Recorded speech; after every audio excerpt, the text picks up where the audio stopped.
We are live. Session Sheesh 6. We're not really live. We've got Mr. Spencer Hall, #1 Atlanta Airport defender, which we will get to. Thank you for joining us, sir. Hey, no, thanks for having me. This is an honor.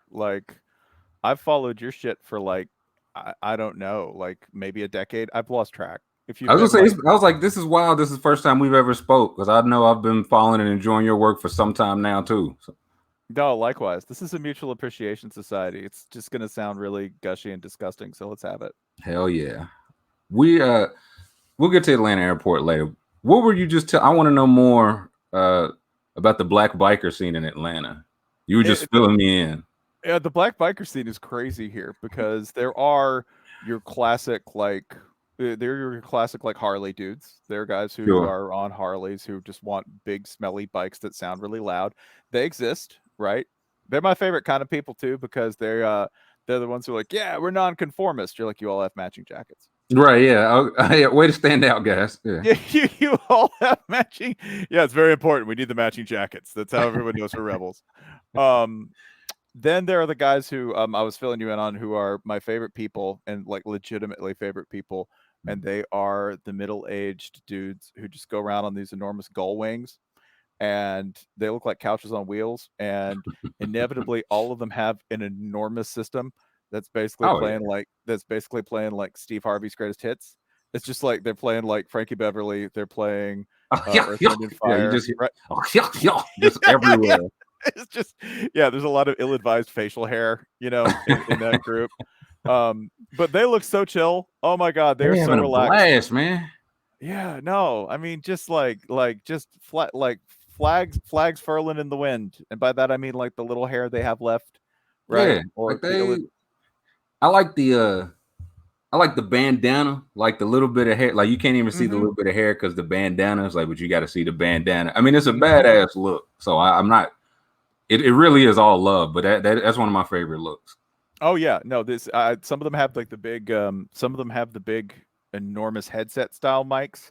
So I guess they can, call their kids, right? Yeah, what do you do with that? Like, you're on a bike that big. Who do you have to check in with? You don't have that's the point. I think, it's like that somebody could be riding back here. This could be you Mm. if you're special. If you're a special enough lady, you could be on the back of this You play thing. your But cards right. We can go to mhm. Spawn Divots. We could go. We can. I can treat you to the Laugh of Luxury, 5-star dining.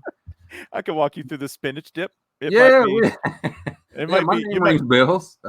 You might be new to the spinach dip game, but like he can help you. He can help you elevate. He can help you get there. All right, I need to know what set you off about the Atlanta airport. Okay, I don't so disagree, but I need like where did this come from? yeah. Well, besides years of experience, Sure. right? Because I got to know first, are you a get there 3 hours prior kind of person, or are you a get there like 2 minutes prior kind of person? There's really not much in between. I'm trying to time it to where I am in the physical airport as little as possible. Like Same. I'm like checking the waiting times online, checking to see like if it's very busy because ideally I walk in and don't stop walking. Like I Okay. can just walk in, get to the train, walk in. As soon as I walk in, they're boarding. That's my ideal flight. So I'm a 2 minutes before guy. It's burned me before, but I mean, if you're playing the numbers, it's done me well more than it's Okay. burned me. Okay. So the calculation here is not only do I want to be there as little as possible, Hmm. I have 2 hours where I could be at home, right? Or I could be Doing doing literally anything. Yeah. I could be doing anything else other than just sitting in the airport, right? Because the people who say, "Hey, I get there 2 3 hours behind," I just kick it in the airport. What? You're an idiot. Who No, kicks why? who wants to sit there and go, "Oh yeah, I sat on like industrial carpet for like 2 to 3 hours. Yeah. It No, was I great. paid $17 for a Miller Lite. It was great. Yeah, I got some work done." Wait, I've never gotten a single work done at the airport, and I never will. I do stand by that. I don't. Fly time is my time. Is what I say. I don't do any work there. no, no, no, no, no. I might get internet, but it won't be for Yeah. anything productive. It's going to be for No. the internet, right? Like, I think most of my flight time has been spent on Wikipedia. You're like, oh, this will load because Mm. we're on this bootleg ass internet. And then the second thing is that I'm endlessly curious about all the things that could go wrong with me while I'm up here. You know, like Yeah. I look up so many air crashes when I'm on planes because I'm like, oh, that'd be a bad one. That'd be terrible. As I'm looking out the window. Man, I can't remember where I was flying, but I remember the pilot said the reason we were being delayed, and he listed some, I don't know, all 52 air, and I was like, that doesn't feel like protocol. Like that doesn't feel. And I see next to me, the lady next to me. Not that I'm a screen checker, but she had a giant tablet, and she put down the Bible tab to Google like what is R5 to air, and she was just like, oh dear. I was like, oh boy. I didn't ask for what it meant, but I was like, why? He could have just, hey, we're having a problem getting the latch doors down. Like, lie to me. I'm in your hands. Like, lie to me. I don't. Yeah, when they're like, yeah, there's so. I was told once on a flight, and I'll get back to your original question here in a second, but this was a good one, which was, we're looking for a screw. Man, nah. Like a bolt fell out, and we need to find the bolt. And at that point, like they could tell you anything. You're just like, I agree with you. You should do whatever you need to do to find the bolt that goes on the plane. Like, man, we cannot find. I think we can make it on half a tank, but like LA's pretty far. But I've done, you know what I'm saying? I'm no rookie, so sit tight. Power. This is not my story, so I'm definitely stealing valor here. But I worked with a dude who was like a lifer international aid worker, like a dude who'd been to every single possible variation of country that will give you some sort of either intestinal parasite and or terrifying flight experience. And he says, I was like, well, what was the worst? And he goes, oh, I was on Sudan Airways. We used to call it Sudan Scareways. He said, I was on a flight and I heard a bunch of cussing in Arabic, and then I saw the flight attendant come back, pull up a hatch while laughing, like she's laughing her ass off. She pulls open a hatch in the floor and puts down the jack that manually cranks down the landing gear when it fails, and she's just sitting there laughing and cranking. And I was like, oh yeah, no. Like, what do you do in that situation? You do laugh with it, right? You don't freak out. You're just like, you have to. Crazy, man. Yeah, like you need a hand. Like what can I do? I have a vested interest in this flight making it to the ground. My big thing with the Atlanta airport, which I've been going to for the better part of like 30 years now, right? First big airport I ever flew out of. And I've been to a lot of airports around the world. And before I start saying all the bad things about, or how's this? Before I start saying all of the extremely innovative and entertaining things about the Atlanta airport. There we go. The thing about it is that it is one of the busiest airports in the world. Yeah. And if not the by certain, I think it's number one. There's like one in China that I would think has like tried to come for the crown. And frankly, Atlanta's just going to have to get twice as chaotic and congested because we can't have that. We've come too far. Like, I don't go through all that to be number two. Yeah, I mean, listen, so many bribes have been paid, and so much fun has been made of Alabama for not having a big, beautiful airport that we can't go back on that. This is the mountain we've built it. Yeah. So, it's a miracle that it's not like what they do every single day is a miracle. They deal with the best and worst people in the world. Like they deal with the biggest assholes of the planet every single day. By far. You, the customer. They deal with people who, I mean, and by the way, like as if like things weren't bad enough dealing with people who are transferring and being told, nobody transferring there who's there for longer than like 10 minutes is being told anything good. Nobody. Right. Like even if they're there for just a little bit of time, chances are they're having to like haul ass. Admittedly, like I think it's 2 miles if you had to go from domestic to international, it is 2 miles through Hartsfield. That sounds about right. Yeah. Yeah. I looked it up yesterday while everybody was like, oh, this is a terrible airport. I'm like, it's 2 miles long inside. If you ran there and back, that's a 4-mile run. Right? Yeah. 4 miles. So it's a miracle it's not worse. They do a lot of amazing work. That said, having said that, yeah. I feel like there are so many things that people don't understand about it, and that they get right. And I can't necessarily agree with all of them because I generally assume if they don't like Hartsfield, they're racist. Like if you look at Yelp reviews, they're like, these are the surliest people in the world. Yeah, no, Okay. morale was low. You're working at the airport. Right. It sucks. It absolutely sucks. Also, you're dealing with some like if you look at where they come from, that's my favorite because it's always like where did this negative review for Hartsfield come from? Oh, it came from, let's see. Oh, it came from Orange County, California. That's a shocker. Yeah, Absolutely. go for Go figure. That's crazy. the people of Des Moines didn't like Hartsfield Jackson. Wow. That's wild. Look, oh, this is your. You say you don't fly much, and you're from let's see, Jackson, Mississippi. Okay, cool. I can see that's not your speed. Yeah.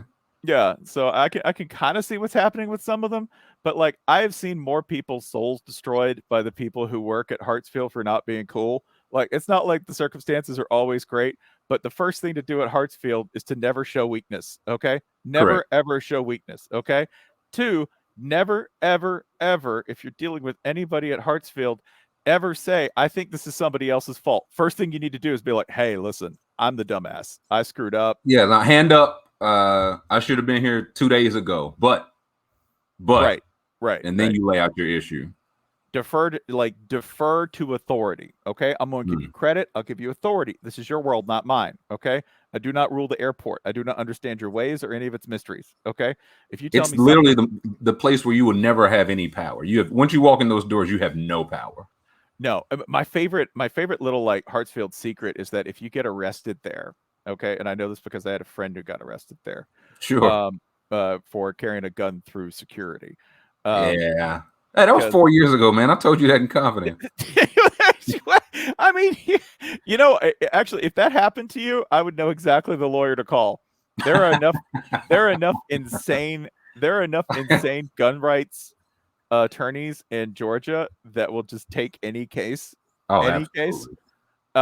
for free if they're like, yeah, so he was caught with a gun at the airport and a baby got a hold of it and like it shot 3 people. This like there are so many attorneys that be like, yo, no, I'll do it tomorrow. Second Amendment. I got this. It's like the weirdest bedfellows. You're talking to them and you're like, okay, cool. Thank you for helping my friend. Actually, you had a case like this in 78. This happened before? Yeah.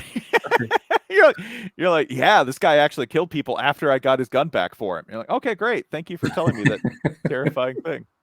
But don't ever. You just have to defer and you've got to be cool and everything is your fault, right? Like just think Elmore Leonard. Just like there's only at Hartsfield Jackson, there's only 2 kinds of people.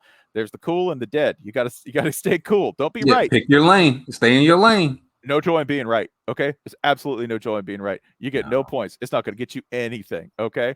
Like I did have a follower yesterday who said that there was a thunderstorm delay, pretty common here in, like spring and summer, that there's a thunderstorm delay. The guy's like, oh God, I got to meet the CFO for this place in Nashville. I got to go. Like I got to get this job, and the person behind the counter at Delta just looked at him and goes, oh, well, I guess you're not getting that job yet, are you? I mean, listen, you have no power here. There's nothing you're gonna say that they're gonna be like, oh my God, I'll stop right there. I'll drive the plane myself. Get on my back. Like we'll go right now, and I'll have you there in time to meet John such and such. You also got to understand, you got to embrace the Tao of Hartsfield. You got to bend. Okay, do not stand it because the wind will snap you in two. Mostly by that I mean the little carts that carry people who can't get from gate to gate. Right. I feel like Hartsfield is the only place in the world where I swear those don't have any kind of like buzzers or sound. Like it's just on your heels. You just look. It's just on your ass. Yeah. Silent killer. And I know they have horns on them because I've heard them from time to time. But most of the time, it is just somebody there who will just yell at you. They'll just be like, "Hey, yeah, hey, come on!" Like about 1.5 seconds before impact, you've got to throw yourself out of the way of somebody, usually somebody who you're like, I think they could walk. I'm just like almost certain. I saw that guy getting his luggage out of his. All right, whatever. Yeah, whatever. Yeah. I think I saw him run here. Like, yeah, that kind of guy. Hartsfield's. I've seen all the following things in Hartsfield, though. Okay, all of them. One, I've seen people get into a fist fight over a bag off like that's my bag. That's my bag. Somebody with the tag going, hey, that's mine. And that's what started the fight. The person saw like certification, and evidently that wasn't quite enough to prove ownership, and they ended up fighting, and the cops got involved. Which, if you're going to get arrested, by the way, at Hartsfield, because of the guy who got arrested, nobody's sure where the county line is. Hartsfield actually straddles Fulton and Clayco. Yeah. And you definitely want to go to Fulton if you're getting arrested, because they're busy, and Young Thug might bail you out, because you like Thug and Gunna bailed out 30 people yesterday, right? And also, you might just be able to walk out of there, because that's happened at the Fulton County Jail. Like that happened pretty recently. A TI video was once shot in the Fulton County Jail. You might want to be there on certain days, right? I mean, like, when you put it like that, it sounds like the place to be. Yeah, not for long, but yeah. It sucks, but it sucks, but it's a better deal than Clayco, whose sheriff was just like convicted of like basically putting people in solitary for no reason. And wait, Clayton County, Georgia? No, you say. Well, the room is spent. Wow, I've never heard these things about Clayton. No. It simply could not be. You're telling me that the world of Trinidad James. Telling me that has a tyrannical sheriff? Yes, I'm telling you. Go figure. So you really don't want to get arrested in the airport, but if you do, try to get the Fulton guys, because they really just decide. They're like, I don't know, you guys want him? You just take him. Yeah, go. That's fine. What else have I seen at Hartsfield? Hartsfield still has the old school smokers. Yeah. Where they just kind of let people stew in these like horrible little cubes where everybody just has to like sit there and like die. I kind of respect it though. Like you're so committed to the, I can't even say the bit, but it's like, yeah, like I walk by and it's like, damn, like they still have these. I mean, you're a Kentucky fan. You understand there's some people in this world who in the year 2021 still love smoking like it's 1950. That's what I feel like was always throws me off. It's like, okay, if you're 75 in there, I get it. You made your choice. There's people younger than me. What are you doing? You know what I'm saying? What are you doing? It's going hard. That's going hard, man. Like what? Why are you 22 pulling out Newports? What are you doing? There's somebody in there who's like looking at that 75-year-old who's choking on their own phlegm, and they're like, "That's it." Right, like they said this stuff killed you. Yes. I'm not convinced yet. That man looks like the picture of health. Yeah, no, he's doing great. Yeah, he awesome. Just tossed up his liver. Yeah. The other thing I absolutely have seen at Hartsfield and adore is I love that at Hartsfield the employees just sort of have decided that this is their thing, right? Like they're like, oh yeah, we run this shit. And you have to respect that, but sometimes that leads to we feel exceedingly comfortable here. Like I have seen janitors just like dancing, like there's a dancing janitor who's usually in like the Delta terminal, and he's delightful, man. He's great, but he dances with a garbage can. Okay. Yeah, I like that. I like his spirit. Yeah, no, it's a partner, so you can see like the occasionally there's the dancing janitor. There's a real sense of, like, hey, this is absolutely our zone and our space. And if you can get them on your side in that, it's the best. Yeah. It's the absolute best. You can't do that at TSA, though. May God have mercy. There are no allies. There's no nothing. Just keep your head down. There's no souls in TSA, man. Like never mind. We'll get to that later. Never mind. Okay.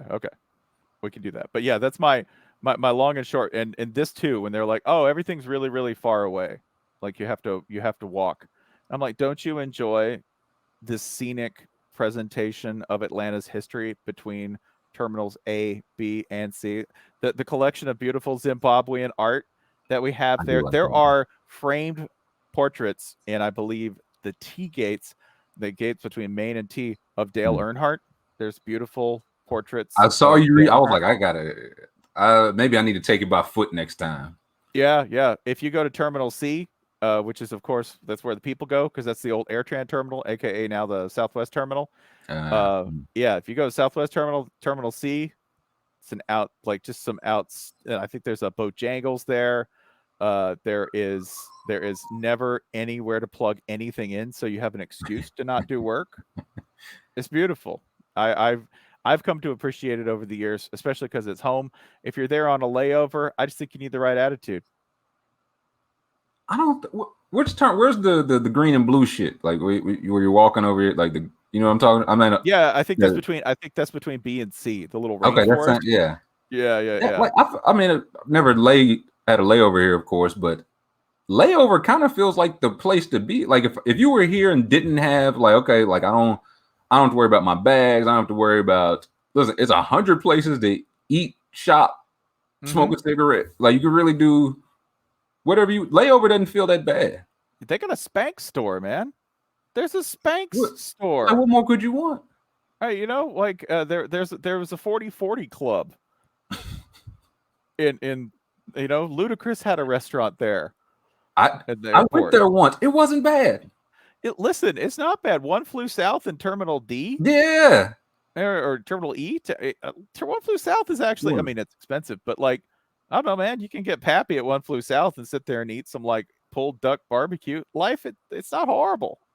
You know, also, you benefit from the great like equalizer in all airport social situations, which is that the airport is a mores free zone when it comes to substance abuse. Alcohol, edibles, whatever you want to take at any hour, it's cool. It's perfectly acceptable.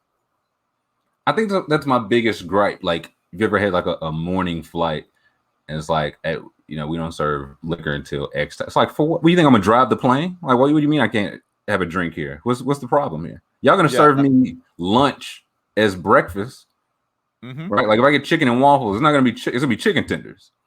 Yeah, it's gonna be one waffle, and it's gonna cost $19.75. Yeah, and I'm telling you, I will pay that. So yeah, like give it to me. We're above the board here, but I can't get you know what I'm saying, a little extra mosa on that or something. That's my one, but that's not a Hartsfield thing. That's just a dumb America thing. Yeah, no. I like places where you can just like you can just go and do like I had an international flight once where I watched an Indian couple just sit there and just rip shots of cognac at like 8:30 a.m. That's pretty their good time for like flying nerves, and I was like, I respect the shit out of this. It was one of the hardest things I've ever seen. They were both over 70 and just like, oh, that's love, man. Where's she at? Like, oh my God, that's the type of love I'm looking for. Hit my line. Let me find my AM cognac lady. Oh man, yeah, but just like little old Indian grandma hammering cognac. You're like, God. I was like, I'm like, what's a king to a god? Because that's a goddess. I was living pretty good, and yet she's like, so you thought? No, until I saw that shit, I'm like, can't compete. Nah. Y'all got this. But yeah, that's I've flown like I have flown a lot, which is of course like the most mundane brag ever. You're like, yeah, I've gotten on planes. Yeah, you know what I mean. Yeah, 4D. That's me. Yeah, and like I think, you know, if you don't at least have some kind of appreciation for different airports at this point, like, you know, just get out there and live and see the Minneapolis, you know, airport where they've got the golf simulator. You know, you haven't lived till you played golf in an airport. See, that's pretty sick. See, I do like the fact that it's like going to a different baseball stadium. Like you go somewhere, hey, left field here is 353 down left, 674 feet straight center. You go some places, it's bandbox. Like I do like that. I feel like Hartsfield is a place like the less you fly, the more you'll hate Hartsfield. The more you fly, the more you'll appreciate it. Oh yeah, because it could be a lot worse. Like, oh my God. You could fly out of New York. That would be. Oh my God. LaGuardia is a joke, man. Like LaGuardia smells like sadness. Like it looked like it too. Like there's no part of like I guess the difference is like between the employee, like nobody wants to be there. But at Hartsfield, they're like, yeah, we don't want to be here, but we got you by the balls. Like it is what it is. In New York, it's just like, we don't want to be here. I can give a fuck if you make it from here to gate C. Like I'm just not interested. I don't care. I mean, somebody's gonna laugh at Hartsfield. They might be laughing at you falling down the escalator, but like somebody's gonna find that really fucking funny. Nobody's gonna laugh about anything Nah. at LaGuardia. Is that the worst airport you've been to? What's the worst? Man, LaGuardia is real bad. Real. It's pretty shitty. Just like you just know that like you're like, oh well, this was this was the shit in 1947. Like you can almost hear like that, like a man in a suit and hat reading a newspaper in line. Yeah, we're gonna get the Jefferson account. Like there's a lot of like you can hear that, like that the history is there for that, and then you look around and go, oh, that dream is so dead. That dream is a carcass, and it's been a carcass for years. Like big, beautiful, big city airport. That's what LaGuardia was supposed to be for like Don Draper. Right. You fly. It's one of those like you fly to LA and back. You're home in time for dinner with your, overcoat draped over your hand in the LA Times for the missus. And now it's just like everything is still there in 1947, but everybody else caught up. One of the last times I flew out of there from my old job was I was flying out of there and they're trying to redo it. But in redoing it, they had carved up the place and the roadbed so badly that I had to run up the ramp and like run up the road to get into LaGuardia. And I was like, I've been to some bumfuck ass places. I've never had to do that anywhere but fucking LaGuardia. It's never. Yeah, like honestly, the airport in Kathmandu is nicer. Like the air, like that doesn't surprise me. No, the airport in Yangon, Myanmar, right? In old Rangoon is nicer than LaGuardia. Okay, the airport in Taipei is nicer, which is probably totally fine because like Taipei is awesome and it's way cooler than New York. But anyway, like that's all. These are all things that are stunning to me as how bad it is. And like it's not like JFK is much better. It's not like anywhere you can fly into in New York is better. They have 3 abysmal airports that no one will stand. Pilots hate it. Like if you talk to pilots, they're like, "Yeah, man, it takes forever to even just line up there." Like their queue is like things are going well. Everyone involved hates it. You could say things are going well. I've never flown out of Newark. That's the third one, right? Is it Newark? Newark, yeah. Yeah, I don't think I've flown out of Kennedy and LaGuardia, but I was like, this can't be worse than these two. It can't. Taking a train, like in order to do that and to get to New York, you have to take a train to get there, and that's still preferable. So in other words, getting on New Jersey Transit out of an airport in New Jersey is preferable to LGA. Like it is so bad in every single way. The coolest, like my one like dorky thing, my favorite thing like for international travel and like seeing like how people actually do this is I absolutely loved flying anywhere near China, because if you fly in the Chinese metropolitan area and it's time to get on the plane, there's like a grandmother who will just straight up elbow you in the face for her bag. Like just a grandma with the sharpest elbows you have ever been, who's just going to absolutely nail you. I can respect. I don't even hate. Like it's, you know what I'm saying? I should have had my head on the swivel. Like I feel like that's really on me. No. I didn't read the room. I didn't know the rules of engagement, right? The other one, and I don't know why we don't do this, is I flew airlines in, or I flew a couple of local flights in Myanmar, right? Like, and the fun part there, they give everybody a sticker for their flight and they'll put it on your chest. So they're like, okay, everybody who's going to everybody going to Mandalay, right? Everybody going to Mandalay. Okay, here, you get a green sticker. So everybody gets a green sticker. And then the next flight, everybody gets a purple sticker. Okay. And when it's time for the flight, this lady comes over and just grabs you. Like just physically. I kind of like this. Yeah, no. Like it's a field trip. Like, it's like, okay, red reading group, we're all going to the get your buddy. Everybody grab your hand and find your buddy. I loved it. No, I thought it was great because I miss flights all the time and I'm really bad. And in this case, I had somebody literally yanking me onto the plane. Like, come on, here. No, it's not happening today. You're not screwing this up for everyone else. I'll say the only time I guess like can tolerate being at the airport before is when I know that I can expense stuff. Yeah. Like if I know that I can expense, I'll show up early and have 9 bourbon. Like, what's up for a 2-hour flight? I'm not driving, you know what I mean? So what but outside that, but even then, like my plan, like as I order, I'm like, can you bring me the drink and the check, please? Like I'm in and out. The whole plan is in and out. Yeah. Yeah. I also I will say this, if you're gonna do like the domestic versus international thing, flying's a whole different thing when you're doing international, because you kind of have to fool yourself. If you're gonna take one of these long flights, you have to fool yourself that you're living on the plane, right? I've never flown it. I think that's really my biggest fear. Like I think like here to I think San Fran is probably my long. It's like 4.5, and even then I was like over Missouri. I was like, I am dying. Like I just live in the sky now. We'll never land. Like I think we're lost. No, I flew a middle seat to New Zealand. Oh no. No, no, sir.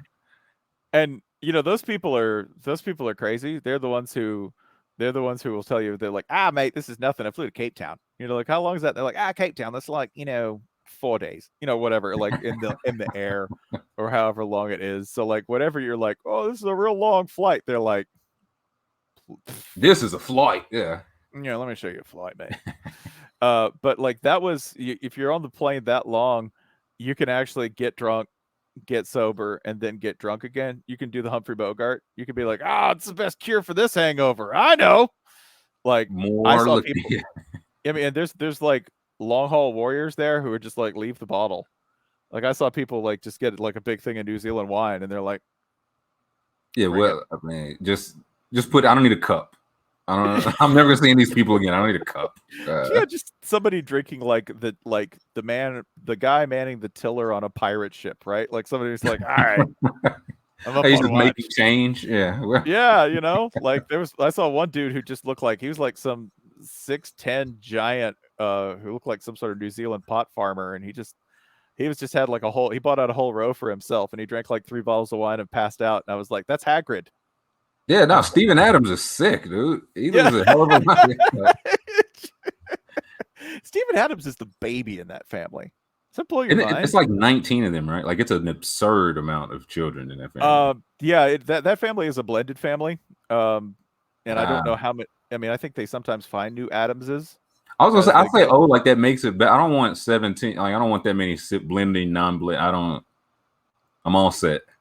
I mean, no, I think you get surprises, because the dad was like this. The dad was this like immortal ladies man of Auckland, who was like, like he was like really liked, and he liked really big Maori women. That was the quote I was given, was, he really liked really big Maori women. And so I think there's like three or four mothers, and all of the kids are huge. All the kids are like, he was like 6'11" or something. I mean, that's pretty. You know what I'm saying? He's like, listen, one of these are gonna hit it big. You know what I'm saying? Somebody's gonna come out a 7-foot giant. I mean, somebody's gonna make me some money. You know about his sister, right? No, what's his sister? His sister is Valerie Adams, who's an Olympic shot putter, a champion Olympic shot putter, right? In what is a really competitive sport. Go look her up. She is jacked. I could say, how tall is she? I think she's like 6'3", 6'4". What am I gonna do with that? Shot put? I'm sorry, I don't think anyone's buying an NFT shot putter. I am, but but yeah, she's like strong as hell. She's got traps up to her ears, like she's built like a shot putter, and she's not the baby of the family. Steven, that's Stevie, little Stevie boy, little Stevie. God, he's absolutely massive. Any dude who Jimmy Butler was like, yeah, that dude feels like Superman when you hit him. Yeah, like that. It was one of those. I remember a few years ago. Like I always thought, I was like, listen, if it came to it, I was like, I think Russell Westbrook could whoop anybody's ass in the league, one of one. And then it was he got into something with Nene, if you remember Nene from Brazil. Yeah, and he went and put like full shove push Nene, and Nene didn't budge, just didn't budge. And I was like, Jesus. Like, I understand he's bigger, but Russ is not a small. Like, you go back on 1 foot, anything. Nene was like, hey, what the hell, man? Like, what did I do to you? And I was like, oh my God. Like, these are not these are definitely not the same species as me. Like we're definitely not the same. No. Some of those dudes just have like a higher molecular gravity.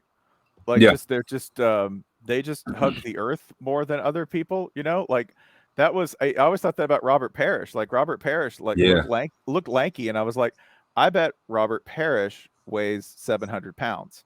Yeah. Right? He's It's a just made lean of 700, but yeah, he's just made of a different metal, right? Like he's like the metal Mario of the NBA. Like that's he's just a ridiculously if you called dense Robert human Parrish being. Metal Mar, I think he'd definitely choke you. What the fuck did you just say to me? Like, I mean, what do you do if Robert Parrish chokes you? You're like, oh, what an honor. you just this is a blast. This is a blast, man.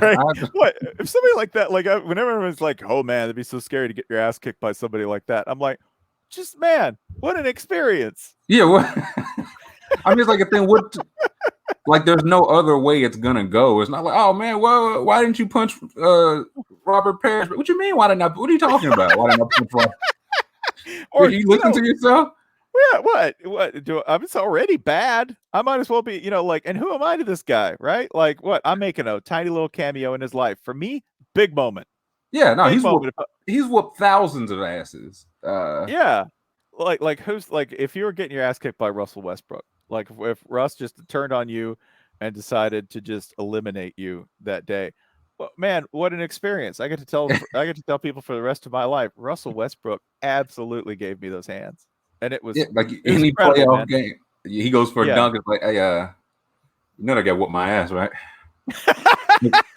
But he hit me right here. He hit me right here. He hit me right here. Yeah. No, he definitely he beat me good. He whooped my ass real good. It felt like getting hit by a truck every time, over and over again. And I gotta say, the man, professional, committed to his trade. Absolutely, like one of the best. I thought it was bluff. It wasn't bluff. No. Because my value system, like I think right before we did this, I saw something where Vince Mancini, who writes his film Drunk, right? Who's a great writer, but he was talking about Entourage, and he said, "Oh man, Entourage is like the problem is that every character on Entourage is a guy who would take a your mama joke seriously and get mad about it."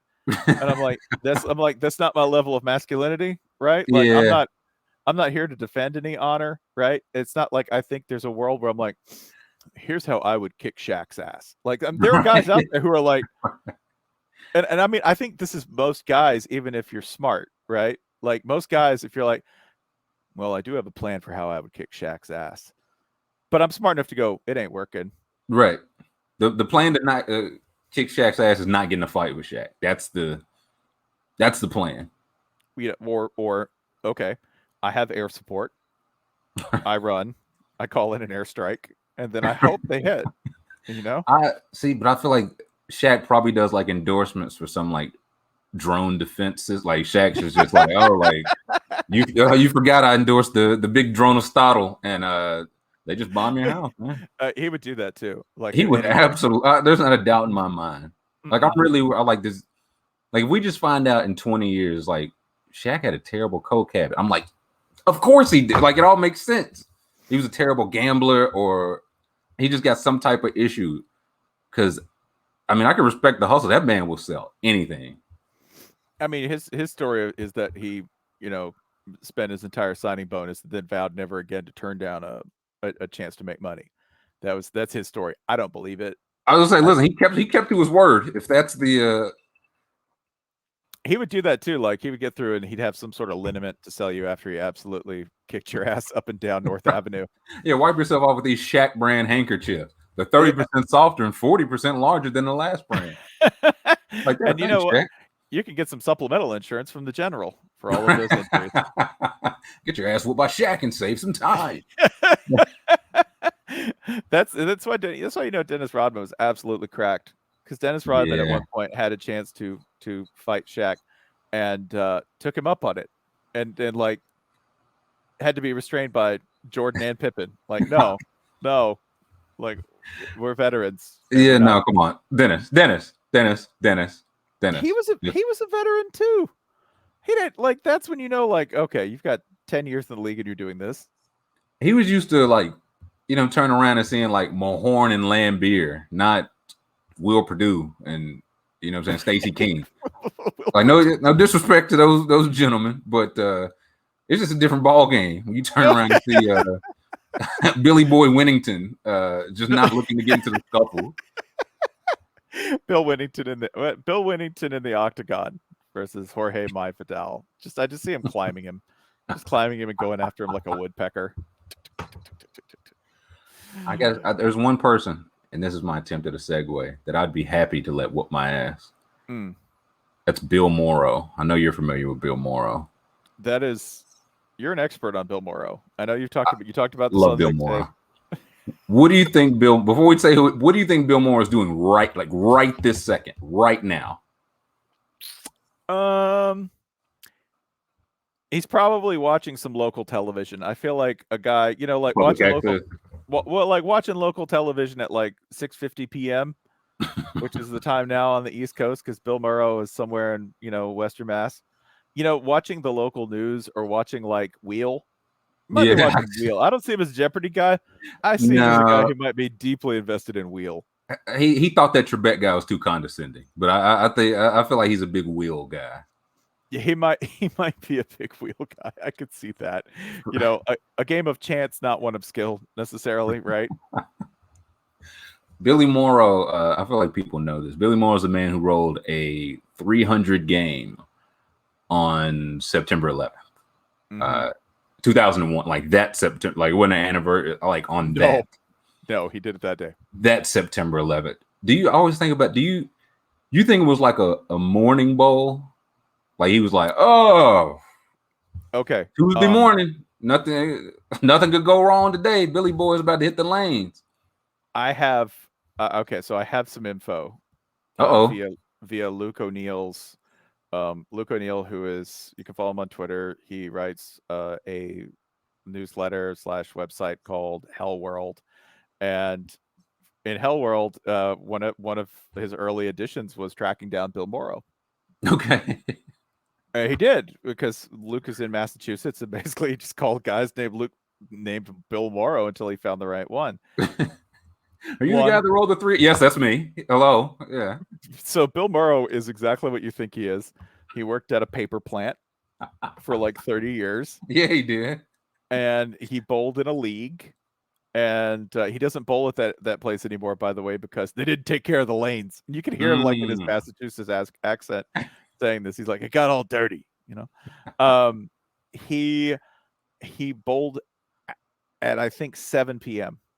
and he went because he's like, well, what else are we gonna do? And also it's he's like, also it's league night, so we got to bowl. So he just went, he bowled a 300 on 9/11. He's just like, oh my god, building 11 too. Also, show must go on. You should know he's kind of a 9/11 truther. Like, he's not real super specific about what kind of 9/11 truther he is, but he's like, I don't know, the way the buildings went down, that's all kind of fishy. And you ever smelled jet fuel? Yeah. Well, I have. And it doesn't. So he's kind of like in this interview. Now, by the way, he's like, he also comes across, he's not like a super yay raw, like freedom isn't free kind of guy. He's like, no, the whole Middle East thing is a mess. And, I don't trust George Bush. Like, he's got some, Bill's kind of all over the place, man. Like, he's got a lot of range.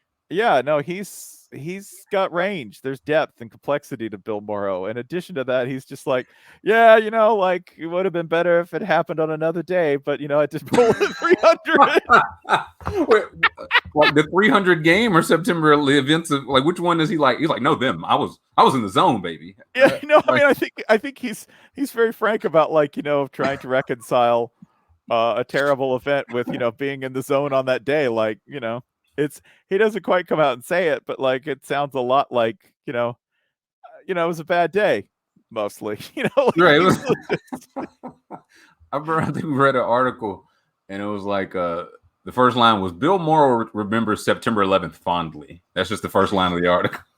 It's like, Bill, what do you remember? Oh man, I remember I hit a 7-10 split, had some nachos before the game. And then our freedom was wrecked. In that order. Blueprint drop. Billy Morrow seems like a big Hove guy. Hey, let me plug my computer in real quick. Yeah, Okay, you go. because I'm at like 5%. Sorry. No, go for it.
I think the thing that people can't really appreciate enough about Bill Morrow is that he's essentially a real life Alonzo Mourning gif. Like, Yeah. no man, it's just a shame about 9/11. But that perfect game. That 8th frame, man, I was really on it, dude. Terrible what they did to this country. Like, at the time that had to happen too, right? Like at the time they had to be like, oh man, this is just the worst time for this to be happening. Oh, another strike, huh? Sweet. Oh, Bill, did you hear what happened on Tuesday? Did you hear what happened on Tuesday? Like, how do you work that into conversation that next week, right? Like, that's a shame. I don't know. We gotta get it back. We gotta get this country on the right track. We gotta do what we need to do for freedom and for the first responders. And also, I bowled a perfect game. When, Bill? why didn't you tell anybody? I did. I put it on Facebook. Nobody liked it. Nobody like. No. Now you got no. Don't try to puff me up now. But I mean, have you ever been in that situation, in any situation in your life where you're like, "Oh, this is all real bad," but I got 6 hours left in the day. Oh my God, it was terrible. What else am I like? I mean, I remember being at my grandfather's funeral, and I was like, "Man, this is so depressing. This is just a real bummer." There's a Sega Genesis upstairs. I guess I should just go play Jurassic Park. Yeah, let's go play the Jurassic Park. Listen, you find a way to cope, man. Speak. Oh, another segue. I'm glad you said that. Speaking of old video games, did you get your Mortal Kombat on? I have watched Mortal Kombat. I understand. I saw that you are ready to be devoured by Milena. Oh, am I? She was very short. She was like they did that correctly. Like very short, very muscular, a lot of attitude. I thought that was exactly like, yes, that casting is completely correct. I was very impressed by pretty much everything casting wise. I was like, except for the guy who played Jax, because I thought the guy who played Jax looked like Steve Harvey. I thought he looked like Bokeem Woodbine. And then I was like, this would have been much better if Bokeem Woodbine was Sub-Zero. I think that would have really took the movie to the next level. This is where the guy who played Kano, who was on Superstore of all things, right? Like he's like was one of the leads on Superstore for a while. He was amazing. He's great. He's Ryan Fitzpatrick, man. Yeah. No, that is Ryan Fitzpatrick. Yeah, he looks like Ryan Fitzpatrick. When I was like, that's not Fitzmagic. My only real I don't know what people expected going into the movie. I just and I won't spoil it, so it was like no spoiler alert. I just thought they gave Cole the weakest shit in the world. Like if I'm going through all this, I need something sick, and he got basically like a Under Armour shirt and like a butter knife. Like that was basically his powers. Yeah, and yeah, that's hard because like they couldn't turn him into Johnny Cage. Right? That's what I thought. That's what I thought the Bond was gonna be. Superstar. Hollywood, Mr. Johnny K. Now he's just. Then I had to look him up. I was like, "Am I forgetting something?" I was like, "I don't remember this guy. Am I forgetting somebody?" No, I wasn't. No, he suffered from main characteritis, right? Where they can't really, all those characters are so distinct that they can't really do anything but sort of give like a proxy for the viewer. Like, who is this guy? He's basically the main character from Assassin's Creed, right? Like, right. I'm More or less, descended, yeah, like I'm descended from warriors. You know, I felt bad for Sonya because her superpower was like bad credit. Like, where do you live? I live in Gary. That's she lives between Freddie Gibbs and Michael Jackson parents. Like, my superpower is I live in Gary, Indiana, in like a trailer park in a scrapyard. Yeah, Thanks. yeah, appreciate it. That and I. What the hell was Raiden doing? I feel like Raiden really pissed me off the whole time. Yeah, Raiden. First of all, Raiden. The eyes. That's a really bad special effect. I don't like the CGI in this movie is not the best, and I'm fine with that. I'm fine with all of this. Okay, I did not come into Mortal Kombat expecting quality. In fact, I might have been offended by it if they. Yeah, no, like that was a really good plot, man. Who the hell they think I am? Yeah, I don't know. Don't mess with my emotions, Mortal Kombat. No, that would have been like if I'd had a Ted Lasso style experience where I had come in with all defenses down and they'd hit me with some like deeply emotional shit off Mortal Kombat. I would not have been prepared or really grateful for it, right? I wouldn't have liked it. Yeah. Which, by the way, if you haven't watched Ted Lasso, you should, because I hear good things. I haven't seen it. It is the most blindsiding experience because you have you go into it and you're like, lighthearted Jason Sudeikis comic vehicle about, with a sporting background. And after 10 episodes, you're like, I now understand human loss and sympathy in a way I did not before. Like, you're not ready. Boy. What network, what channel or what's this on? It's Apple TV. Okay. I keep hearing that. And I'm always like the last TV show people really like, you need to watch was BoJack Horseman. And I made it. I tried it. Mm-hmm. I made it to. Did you watch BoJack? I did. I'm withholding all judgment until I hear what you thought of it. Well, I made it until the scene with his mother. I think it was like one of the first episodes of season 2. Where she was like, "You're just you, BoJack. You can't fix that. There's no cure for that." And I immediately turned it off. And I haven't watched a single second of BoJack Horseman since. I said, "This is a goddamn trying to pull the wool over my eyes. This is a direct attack." I haven't watched not a single second since. Okay, so I hate BoJack Horseman. I'm the only human being because I don't. It's pretty much for the same reason that I don't watch like The British Office or Cringe. Like. Life sucks. I don't need to see that. I don't need you to give me a more concentrated, like, oh wow, a depressed horse. If I wanted that, I would just write down what I was thinking. Right. I go on Twitter. You understand? Like, they're like, yeah, it's pretty bad, and life will never be good again. You're like, which I don't. Bitch, what the fuck am I watching? Yeah. What? No, people are like, no. You have to watch. It gets worse. I was like, you don't understand. I don't listen. I believe you. I don't. They're like, no. Oh, you're a quitter. Yes, I am. I'll never watch another second of that show. No, I can't. Like, BoJack is for people who watch shit to be sad, and that's cool. I've had enough of that. That's fine. Yeah. I don't need help with that. I don't need, this is a good cathartic moment. No. Catharsis is when I get some hope. Every single episode of BoJack, it basically ends with the implied noose. That's it. I don't need a horse considering suicide. Yeah, no, I was like, I can do that on my own, man. Like I'm all good. I like was it Will Arnett? Like I feel like well cast. Like I like the people in it. It's just like this is not my speed. Well, that show's giving Paul Tompkins money. I'm like, yes, give Paul Tompkins money. I love Paul Tompkins. It's giving Amy Sedaris money. Great. Give Amy Sedaris all the money in the world. All right. Just I don't have to watch it. Do they want me to I mean, like, I like these people. They just want me to stream it and not actually watch it. I can do that. I could leave a TV on if you want me to. Yeah, I don't hate that. Yeah, this entire everything in this economy is a fraud anyway. You might as well.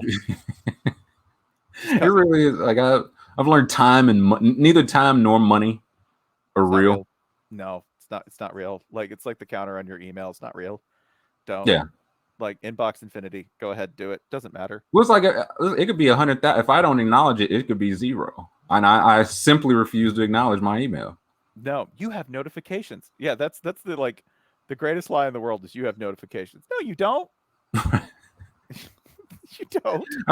It's nothing good. They should tell you that you have notifications. It's nothing good. Like, yeah, no. the store wants you to buy 22% off tires. You know what I'm saying? A shirt you bought from a place 6 years ago still has your email address. You don't have notifications. Notify would indicate that there was some news. All right. It is not. It is not news when Bonobos has a 15% off sale. Because I don't have the money to buy pants right now. It's not pants buying season. Don't.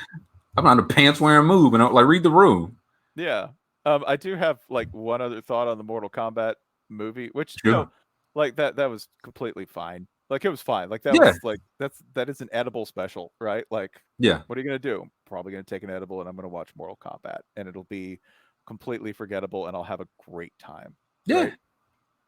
It wasn't actually that bloody. I didn't think it was as bloody as it could have been. And this is a movie, by the way, where at one point a character gets cut in half like he's on like a radial saw. Oh, that was pretty sick. Yeah, no, that was pretty good. That was pretty sick. Yeah, I did think it would be. It was, I guess, not even implied, but it was a lot of like getting thrown places, getting thrown through things and off things, than more like actual gore, I guess. So I agree with that. They could have, maybe they're setting it up like for part 2. It's like, no, listen, part 2 is going to be like so bad, like you're going to cry. We're going to make every single person cry when you watch this movie. And I was like, okay, yeah, I know, I'd watch that. I got 100 minutes for that. Yeah. Also, I thought they shorted Goro, who I always say Goro's like the perfect man. Like if I was a woman, who do you want? I'm like Goro, 4 arms to hold me. The Goro estate should be very upset with how with how things played out for Goro. Like you see like a press conference, they're just there with the it's Al Sharpton. They're there with the family of Goro. Like it's just like we. You make him sound like some sort of action hero from the 70s, right? Like Charles Bronson. Like Goro Jackson. Fred Williamson, but Goro. Fred Williamson is Goro Jackson. See, this is where I actually think like a 1980s, like Mortal Kombat is a 1990s game that really should have been made in the 80s, because I think you probably could have gotten the proper lack of intelligence to make a really good Mortal Kombat movie, right? You just need a profoundly stupid director, like somebody who's just like, yeah, no, more blood spray. We need more blood spray. At one point, there's something that is extremely problematic 30 years later in the script, right?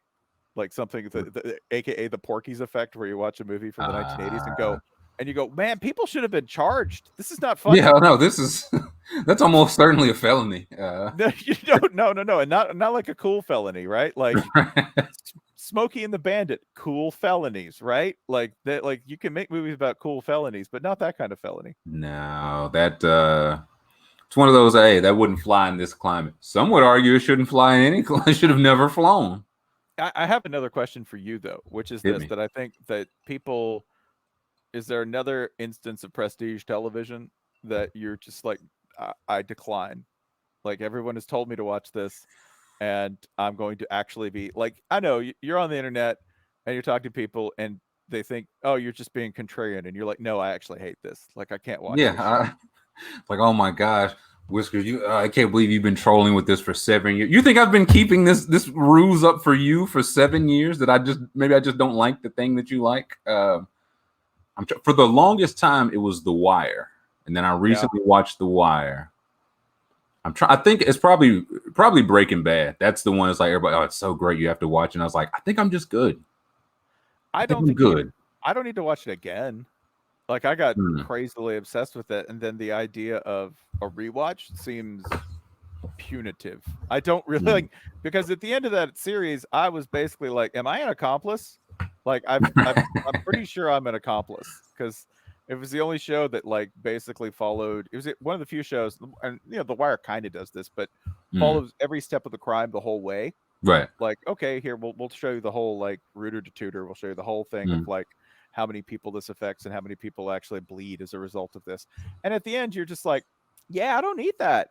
Yeah, but that was awful. I feel awful 4 different ways now. Yeah, this is psychic damage. I really don't need to watch Breaking Bad again. Also, I'm gonna find all the plot holes and all the shit I hate in it. So, like, no, we had a perfectly good time. I don't need to revisit that. I started Sopranos, but I was out on. I was like, no one warned me about the racism. They were like, I mean, it's a little bit, and I was like, okay. Like first season, I was like, okay. Then the last, when Tony passed out, when he saw Uncle Ben, that's when I was like, I'm out of here, dude. He opened it. It just fell out.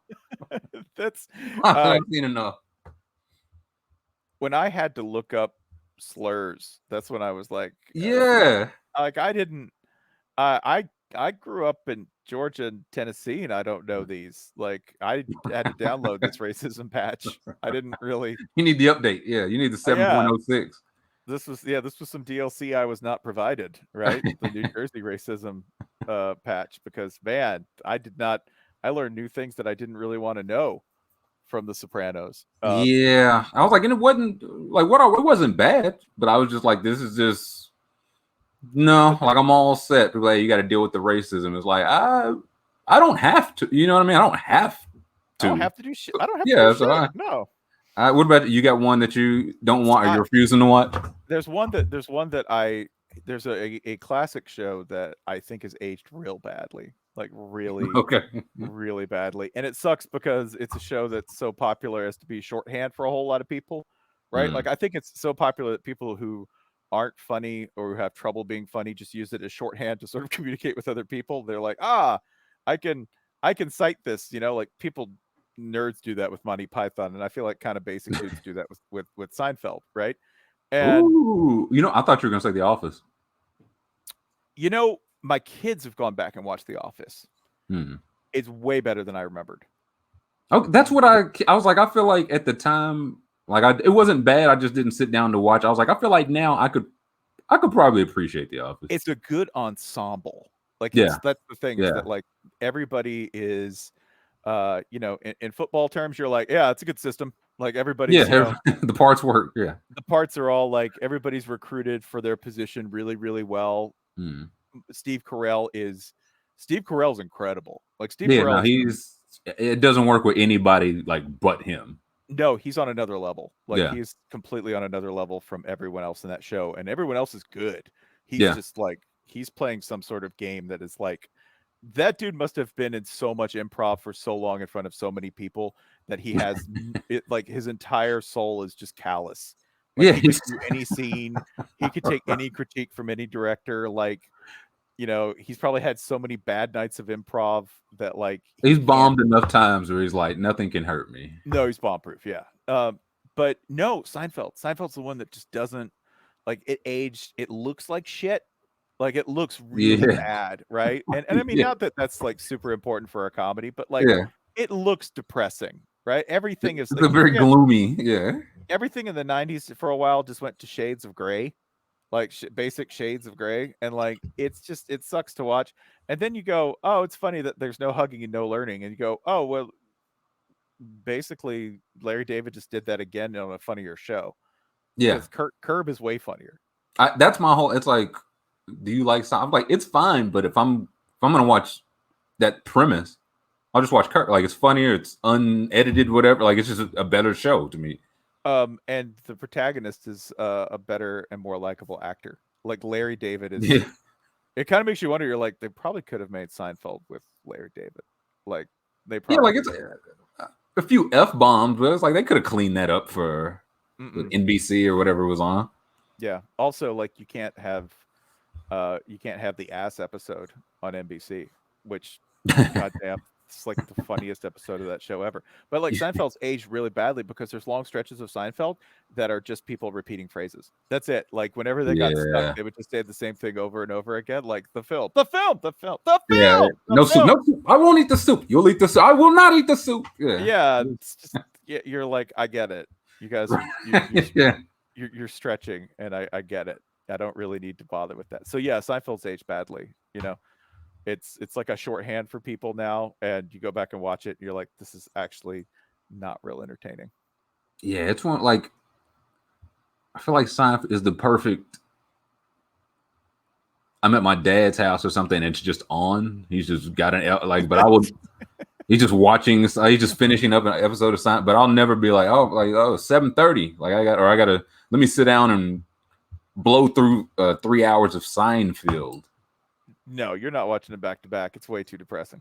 Nah, Way too yeah, depressing. and again, we've covered like I'm all set. BoJack Yeah, Seinfeld. yeah, you're like, hey, people are bad. And you're like, I don't really need that right now. Right. Don't.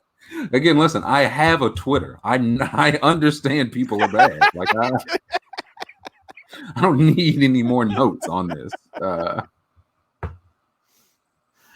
Let me ask you a thing you did on Twitter. The charity bowl.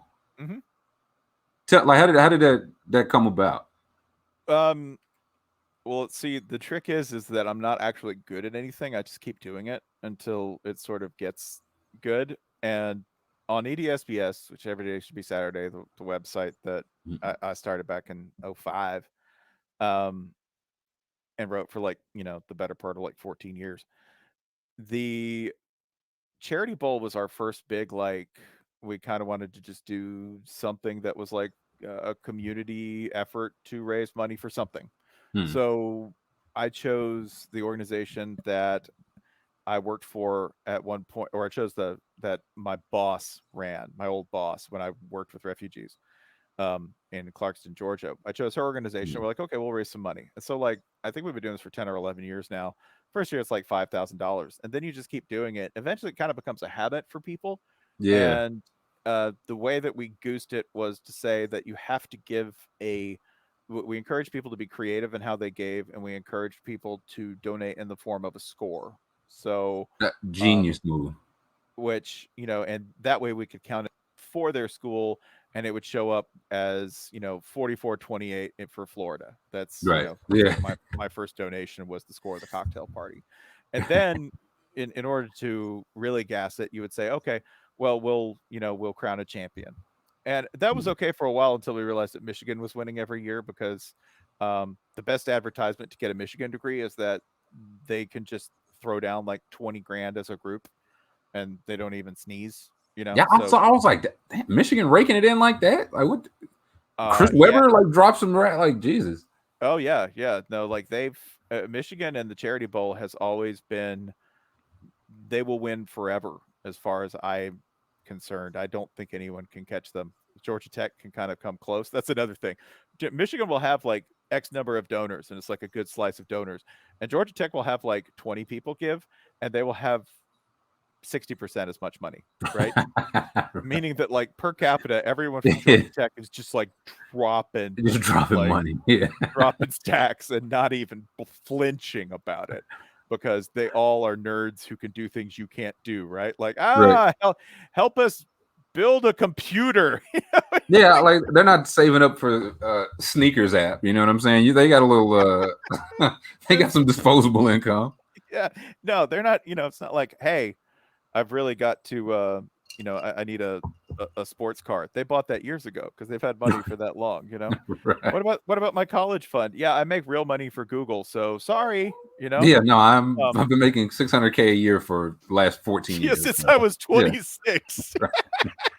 Yeah, yeah, like we're all set here. Like Georgia Tech people have been living a life that, like, I think you thought you would have as a kid. You're like, when I'm 26, I'll be making 300 grand working in the, working at the dildo factory, right?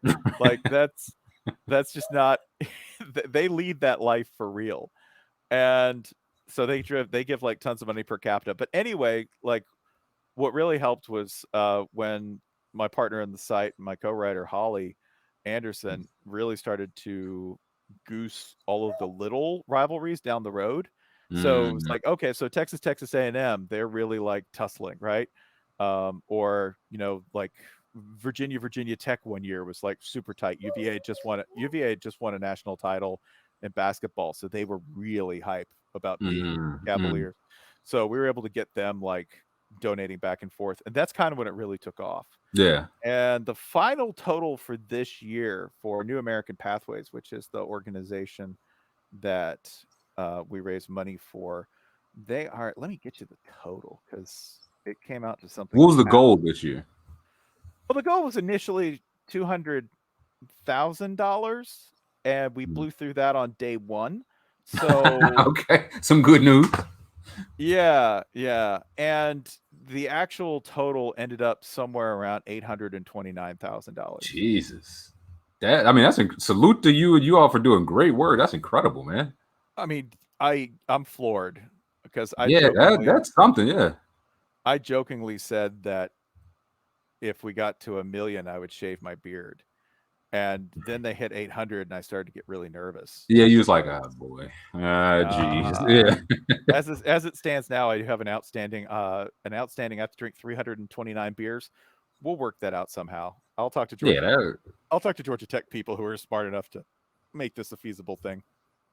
And how to do it. They engineer some sort of beer drinking mechanism. Yeah, or like a constant. Have you heard of the movie Another Round with Mads Mikkelsen? I haven't. It's a Danish language movie where a bunch of friends in middle age who are all miserable decide that the key to staying happy is to just stay 0.05% drunk all the time. I'm listening. Yeah, you're hearing this. You're picking it up. You got my attention. Yeah, because they try to be responsible adults. They're like, yeah, life sucks. We need to just figure out how to stay this drunk the whole time, right?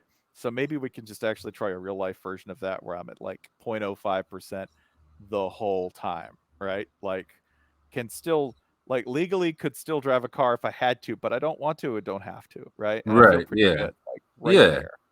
That's the line. So the whole movie is them trying to do that in real life while like holding down jobs and shit. So another round. I might need to. I watch like one movie a year. This might like Mortal Kombat check the box this year, but next year, 2022 is wide open.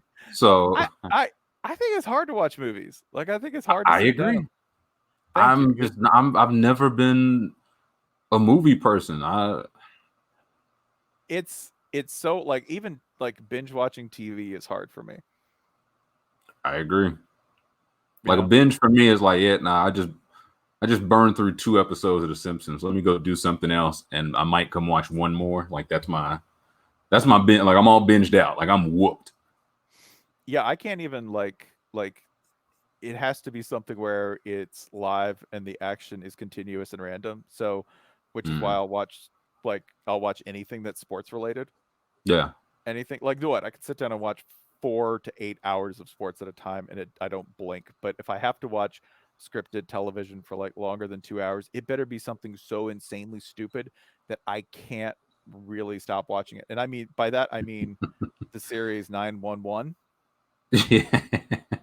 Which if you have not watched 911, I watched. I'm thinking of Reno 911. I could do that I could do that. Okay, so it's on Fox. It stars among other people Angela Bassett and Peter Krause. You had me Angela Bassett. When Angela Bassett gets mad on that show, she does the Angela Bassett angry voice, and it is the most wonderful thing in the world. I just wanted to yell at me for 20 to 30 minutes at a time. You listen to me. Yes, ma'am. I am. I know. Yeah, I'm like, oh, she's mad at me. Yay! I mean, no. But yeah, the episode I watched last night featured one of the cast members in a cross-state hostage situation chase. Another one got stabbed. These are main characters, by the way. Okay. All right. Another one got stabbed in the stomach. Sure. By an insane stalker. Another one, let's see, the crew transported a shark using a harness hung from a fire engine after tending to a shark attack that happened on the roadway as the shark was being transported to an aquarium. And I think we've all been stuck in traffic behind one of those. Mm-hmm. Yeah, the guy in the shark attack, by the way, was like, please don't kill her. She's come so far. About the tiger shark they were going to release in the water. Yeah, like that was all one episode. That was Okay, I thought you were listening like the full season. No, that's one. This was 42 minutes of television.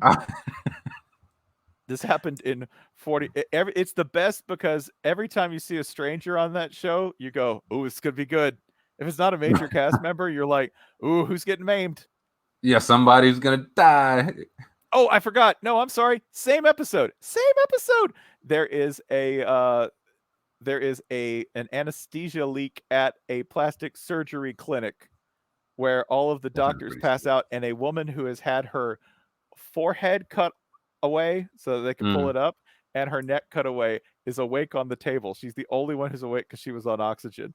So they walk in and her forehead falls over her eyes, like flaps down over her eyes. That's and she's like, "Is something wrong?" Yeah, what can I sit up? Please don't. It's a show basically that just tries to get canceled for being too stupid, and it can't happen. Like it's too stupid to die. It's incredible. I think that you watch Nathan For You. Are you familiar with that? Yeah. That's it's like I feel like he would love to get canceled, but he's too good. Like he's so far in his lane now. He's like, this is such a bad idea that it ends up working out. It always for good content, not like working out to save the business. Oh yeah, or anything. He keeps trying to destroy his career, and it just won't happen. Yeah, right. Like fake Bill Gates going to find his high school love like 30 years left. Oh, shit, like 60 years later, that guy was old as shit. Yeah, you know, Bill, it's been a minute for Bill Gates. Yeah, I'm looking for. Yeah, outside, I don't do a whole lot of TV. I like mostly sports. Like people say, like like I don't. It's not like a Wednesday night at 8 thing. It's like I'm usually just watching basketball. Like that's my nighttime. Like what's your college football is your number one, I'm guessing, but like what's your number 2 sport? I think it depends on the off season. I'm real ADHD, so I tend to bounce back and forth. It's been a real I haven't watched a lot of the NBA. Like I am a playoffs. I am a NBA playoffs bandwagoner. So I'll generally gear up just naturally because you can do that in the NBA. You're like, oh man, regular season was cool. And now I can use everyone else just writes the script for me, right? Like the regular season is just so I'm like, okay, that's who's who. Okay, cool. Yeah, I kind of I watch those games, but I was like, it is the perfect sport to be like, because like baseball, football, if you don't watch all year, something happens. It's one game, right? You get to like the World Series, the wild card playoff. Hey, they won 106 games this year, but they lost. Like they're just going home. It's like shit. Yeah. Football like that. No, they won. They went 12-4, but the 9-7 Chicago Trubisky got a hot hand. Like they're going home. Basketball is just like, yeah, no, like everybody, we set the stage for this. Now you get to first round, you get to ease your toes into the water. By the second, third round, you're caught up. Yeah, and you can, pretty much it's not like in football you can't really miss anything because anybody at any point could be destroyed. Literally, yeah. Yeah, you're like, I gotta watch it because somebody could just land on him the wrong way, and his knee could explode, and then I'll never watch him play this game again. Yeah, as opposed to and that can happen in the NBA. It's just not as likely thanks to the sport's dedication to not killing its players as much. I gotta say, Silver really nailed that one. He gets a lot of flack, but I think it's a good job if my players don't die. Up from physical ailments, respiratory ailments is, it's anybody's business. But innovative thinking for somebody who covers football when you watch the NBA and go, the only league that's really even UFC. If you got a concussion in UFC, and you get looked at by doctors because if they don't, somebody might die. If you get a concussion in UFC, there's a protocol where you don't fight for I think 6 weeks. Oh wow, I didn't know that. That's I think that's Nevada rules. Like if you're concussed, you don't fight for 6 weeks, which that's usually not a problem. There's not a lot of people who are sandwiching in fights that quickly. Right. They space them out, But football, can you imagine? He's out 6 weeks due to a concussion. That's how it should be. But just say it out He loud. get cut. Yeah. No, I'm out 6 weeks. I'm out 6 weeks with a direct result of this sport's high impact to my head. That sounds real reasonable to anyone who's not a football fan. Everyone who hears football is like 6 weeks for a head injury. It's just your brain. Yeah, pussy. Well, Fine, come on. Yeah, my brain smashes up against my cranium all the time. I never missed a snap. No, never missed a snap. Yeah, don't know my name, but never missed a snap. So like that to me is like all, the NBA you can hop on pretty quickly. I've been big into racing this off season, and I think that's twofold. One, NASCAR is like a comfort food to me. Like I grew up watching a lot of racing. I had a huge racing phase right around when I always think if you have an entry to racing, it makes it much easier. The first time I really got into NASCAR as an adult was when they released the Xbox game, right? When they released the original NASCAR game, which was awesome. Had a spotter. Really? Yeah, it had a spotter who sounded like your lunch lady. Like she's like, "Hey, you need to let it up. Those body shop boys are gonna kick your ass." Like she was. Yes, ma'am. Yeah. Yeah. No. I mean, she sounded real twangy and real pissed off all the time. She was great. Hey, you need to get a giddy up on last lap, white flag. She's like, it was a great game, and it really helped me get into like NASCAR's NASCAR's idiot era, like idiot millionaire era, when they really they didn't even have to call for sponsors and they just made money hand over fist, and they built tracks that were like 150,000 people and never thought, I wonder if it's not going to be like this forever, Yeah, that's tomorrow's problem. No, that's tomorrow's problem. There'll never be a huge recession that completely cripples the economy and takes half of the class that supports this out of the middle class. Yeah, that's pretty much like, that's been my thing. Also, F1. If you haven't watched Drive to Survive on Netflix. Is it Netflix? Uh-huh. People have recommended that, and I think I've seen it like scrolling. I've heard good things about that. It's good onboarding. Like it isn't like that is a gateway drug if you are at all, because I watched a little bit F1 growing up. I wasn't huge. I kind of became a super, like, I loved Ayrton Senna growing up, but like I really, and watching the documentary Senna woke that back up, but Drive to Survive, like I think there's something for, like, if you are a sport that's kind of not one of the big three and you're on the periphery and you really want to get people involved and into your sport again, just, man, make an open access documentary series. Yeah. Because like I'll watch a docu-series on just about anything. That's my weakness. Drive to Survive is so much better than it has any reason to be. Like, it is so good. It might be mixed. Yeah, and the thing is that season one was so successful that season 2 they got better access, and Mercedes is the dominant team right now. Lewis Hamilton is the dominant driver for that Mercedes team, and they didn't have any access to them. Like the racing teams are fine in season 1. It's like Red Bull and Renault and Haas and like these teams that are good, but they're not Mercedes at the moment, and they're fine. But then in season 2, they got Mercedes, and they got Mercedes on their big day at Hockenheim, like the home track. Like, we're going to Germany. We're going to the home of German racing. Hockenheim? Yeah, I think it was Hockenheim. That's instead of like the names, like half the fun in F1 is just like crazily expensive exotic shit, right? Like, where are you racing? Spa. Yeah. We're racing at a track called Schluvenstein's. Yeah, we're gonna race at we're gonna go to Dubai. We're gonna race in Shanghai at night. Monaco. We're gonna go to Monaco. Yeah. We're gonna go to Monaco, and I'm gonna race the ghost of Ayrton Senna at Monaco. By the way, Dale Earnhardt once drove Monaco in a rental car with the president of NASCAR in the back in the middle of day traffic, because he's like, well, when am I going to get to do this again? And he always wanted to try F1. So he raced in Monaco in a tiny little rental car, and nobody was worried because they were like, dude, it's Dale Earnhardt driving the car. We're good. Come on, man. Yeah. I feel like that's one of those, listen, when in Monaco, you do as the Monacans, the Mononesians. I believe it's Monegaskins. I think that's the Monegaskins, which seems extra to me. But if I lived in Monaco, I'm gonna make you say it. Whatever. Yeah, of course. Listen, I feel like living in Monaco is extra. Like you've signed up for extra. It's not the time to go bare bones now. I can't exactly plead like the humility and humble nature of the Monegascan people when I'm like, well, come meet me on my yacht. Right.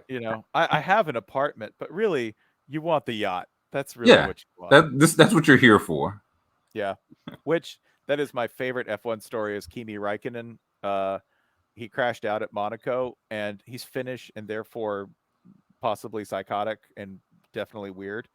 But he crashed out and he walked the length of the track back to the water and took off his fire suit and started drinking on his yacht, which he had parked at like the side. Right. That is like boss. Yeah. It's just like it was him and his boys. It's just like a bunch of Finnish dudes with their shirts off, just like getting hammered. And they're like, where did Kimi go? And there's like cameras on him, like it's just pouring up. Man, yeah, man. I might have been missing. I've been wasting my time with this NBA jazz, this draft business. I mean, the draft is I don't like does that can you watch like all the like does that count as sports but like unpredictable sports? Yeah, I mean, I think it counts like if you watch college football, right? And you go to the draft, it's a lot like watching everyone get chosen by employers and laughing at that. Because sometimes you watch them and they're like, and JP Morgan chooses Johnny Manziel, and you're like, oh boy, no. Right. I just watched you set money on fire. Like I enjoy the draft for that. And I like talking about players because that's cool because we don't do that in college football enough. We talk about coaches and we talk about bullshit, but we don't really I still think like if I do anything in college football, like over the rest of my time writing or talking about it, I want to talk more about players because you don't have long with them and they're cool. Right. And they're amazing. Yeah. They're amazing. They're cool as hell. Oh yeah. No. And it's pre-pro. So like they're not super polished, but it's not like that's a bad thing for me or for anyone with a conscience. Right. You can get them to say something stupid, but like don't. They say something grandiosely stupid. Don't do that. Quote the funny shit they say because they're college kids, Yeah, it's like he's literally 19. Like, come on, man. Yeah, just enjoy yourself. Have fun. So you're college football guy in Florida. So are you all aboard the Kyle Pitts train? Yeah, no, draft him. Like, but you're an idiot if you don't. He's have you seen him? Have you watched him play football? Listen, he's sick. My whole thing is he's gonna be fine. I don't think like the team, it sounded like the Falcons are going to draft him, which one, if he goes to the Falcons, that's just, I'm sorry for him. Like you said, boy, just the worst company, hiring like the best prospect. But it's like, if you're not going to build your offense around him, why take, like it'd be a waste of an asset. Like build your like throw him 10 passes a game. Don't take him to, he's going to open up things for Calvin Ridley and Julio Jones. Matt Ryan's going to miss him anyway. Like, don't do that. No. Just get the ball near him. Like he's the first guy I've seen since Calvin Johnson where I think we're all going to go, yeah, his college quarterback actually held him back. And that's insane because he was really good in college. Right. Because on Pitts, out on Trask. Trask didn't throw people open. Yeah. He didn't like every time you see him throw into Pitts has a guy on him. Like Pitts is like swatting a guy off of him. Right? Because he's not being thrown open. There's no motion to it, When he gets in the NFL, every quarterback is going to be able to do that. Every quarterback, short of like Matt Ryan. Short of somebody with like major physical deficiencies as a result of age or injury, all of them are going to be able to at least throw him open. And all of them are going to be able to scheme him open, Yeah. And at that point, he's bigger, faster, and stronger than the guy covering him. And he's playing tight end? Yeah. What? Like, and that's like, if you are going to like line him up on the left side, right side, slot out, like if you're going to use him like that, by all means, take him. I just feel like somebody's, again, probably the Falcons would be like, yeah, no, he'll just open up. We're going to have him run 10-yard curls. He's going to open up the center of the field for us. It'll be great. Which could totally happen. Like I have no faith in the NFL's ability to do anything right. Heavens no. Good Lord, No. no. Like if he didn't go to the Chiefs, or if he didn't go to, it's basically like the Chiefs or the Niners. Like those are the two teams where I'm like, oh, if you're talented, they'll put you in the right spot. Right. I have absolutely no faith in anyone else, especially the Falcons. Like the good thing of the Falcons, all right, the good thing for Kyle Pitts is that he wins the minute he gets a signing bonus. Congratulations, you've already hoovered up more capital than most people will see in their lives. Yeah. Like the minute you get that, it's probably like you could, if you are real smart, you could probably manage that pretty well for a good chunk of the rest of your life. So Right. well done. You won. Now after that, I feel good for you because, hey, you'll be close. You'll be in Atlanta. Maybe I'll get to see you play again. That'd be awesome. You'll make people here happy. You'll make people I really like happy by being exciting and interesting on the football field. Also, I'm sad because you're with the Falcons. This is a cursed franchise that everyone should have given up on a long time ago, and I'm going to have to watch them like destroy your career and waste you like they kind of wasted Julio Jones. That I feel like that's like the contrast between 3 and 4. It's like, I mean, it just sounds like I guess Mac Jones is just going 3 now. Mm-hmm. Which, did you ever watch Mac Jones and like this is the 3rd overall pick in the draft? No, I didn't. But listen, I'm not the genius Kyle Shanahan apparently is, and so that's where it's like, man, Mac Jones is going to go into the perfect situation. Oh man, Kyle Pitts is going to go into the fucking worst situation ever. Going to go into the absolute worst. No, it's not the worst situation. He's not going to the Jets. This is true. This is true. Because it could always be worse. Now you're right. Because the Jets are going to draft Zach Wilson, and if the Jets draft Zach Wilson's career's done. That's just, it's like you shouldn't give the Jets money. They shouldn't have nice things. No, they don't deserve them, and they really don't deserve them because you've managed to, over the course of like the idea behind the draft is that you get talent.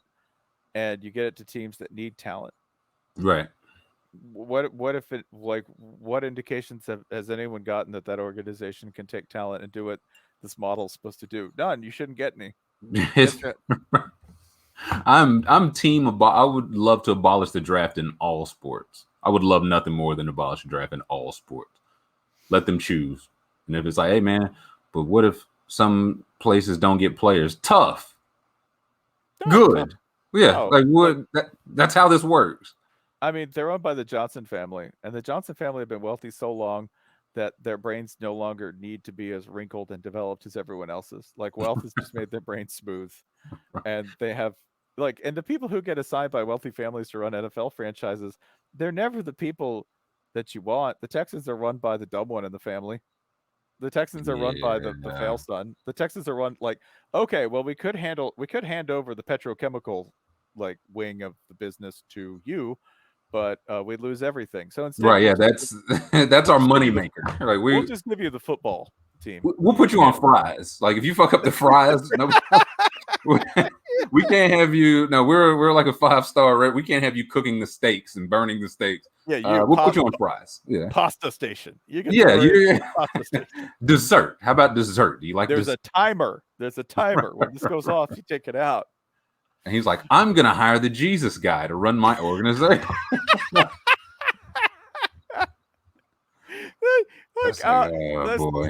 That's the only revenge you can get on the wealthy, is being like, we all see that you're doing this stupid thing. We all see that you basically got an idiot youth group leader and you've put him in charge of a football franchise. And now I have to watch everyone in the NFL go, these guys, the organization, these guys get it. I've heard from sources in the organization that they don't think that their culture, like dressing up this shitty company as some sort of institution. The Texans, what the Texans want. There's no such thing as the Texans. There's this idiot who runs it, and then there's this family that's busy running it into the ground while taking just as much money out of the TV pile as everyone else. That's it. Don't act like they're like the Pentagon, Yeah, no, listen. You bring in a guy like David Culley, the head coach, he's really going to turn around that. No, he's not. And it's not on him. He's just not. He's in a shit organization. It's over his head. He's not going to turn this around. Yeah, no, and they use all of that like insane, like representative language from like political reporting. You know, like they refer to my favorite thing they do besides team owners being called Mister, which is the most insane feudal shit ever, right? Mr. McNair, yeah. Mr. McNair. No, that dude's name is Bob. Yeah, Earl. Yeah. But like the other thing that it drives me crazy is when they refer to the address as something important, right? Like, you know, at 1 Bucks Way, like it's 10 Downing Street, right? Like the Prime Minister of Tampa is just going to roll out of there, right? Like, oh, Governor, time to go to Mons Venus. Down at 14 Lions Fuck Avenue. The Ford family has established. Yeah. That probably is actually the address. It really might. Right? It really might be. They're just too cheap to fix it. They're like, yeah, somebody just a typo, so we just leave it up there. Yeah, it is what it is. We that's it. You know what? It's part of our culture here. It's we just really we like to take our opponents and eat them. It's tough. It makes you tough. Yeah. Hey, just 1 second. Yeah, you're good.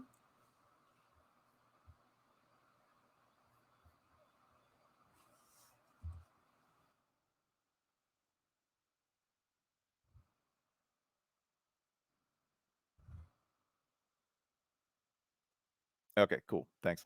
Yeah, no problem.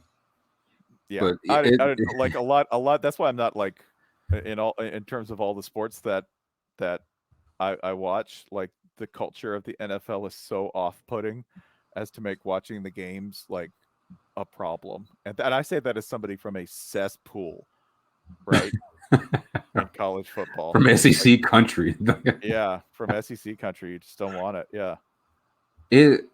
I think it's just not like Justin Fields is about to go like 30th in the draft for summer, and it'll be a thing in 2 years. How did he go? How did he fall this far? But nobody's going to learn anything. I think that's what like we see this, and nobody's going to learn anything. It'll just you know, he didn't fit their scheme. What do you mean he didn't fit your scheme? What are you talking about? Yeah, I wonder why you were nervous about him. Yeah, why'd you take this dude in a headband from BYU who weighs 158 pounds over this 6'4" prototype? He's too strong. Some say he's too athletic. Is he reading? Is he reading the playbook? Is he really? Maybe he's just hitting the weights on the Instagram. Maybe, yeah. Is he? Listen, is he? We're worried about his processing. Okay. Just.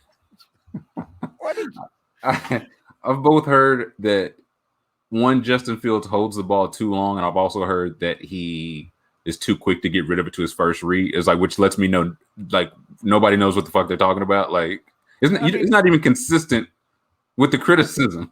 When the truth is that like they never like that system. A lot of times he's just waiting for somebody to get open deep, right? Yeah, it's like they run like option stuff, right? Like his whole point is to wait until somebody cuts in or out 20 yards downfield or whatever. Yeah. Hey, I'm sorry. One more thing. Hold on. Yeah.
Okay, we're back. Yep. You good?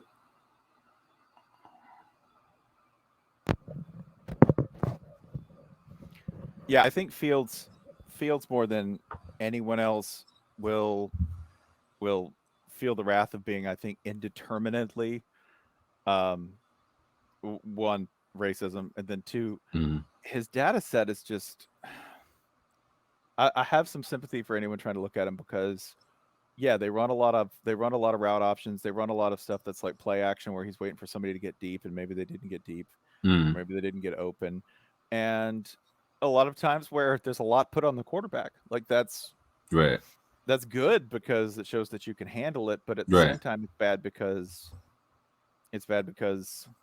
as a college player who's developing, you might not see it, right? You might not have, if you're given, there might be a lot of paralysis by analysis here in both directions, because if Justin Fields is indecisive at the college level, that's not on him.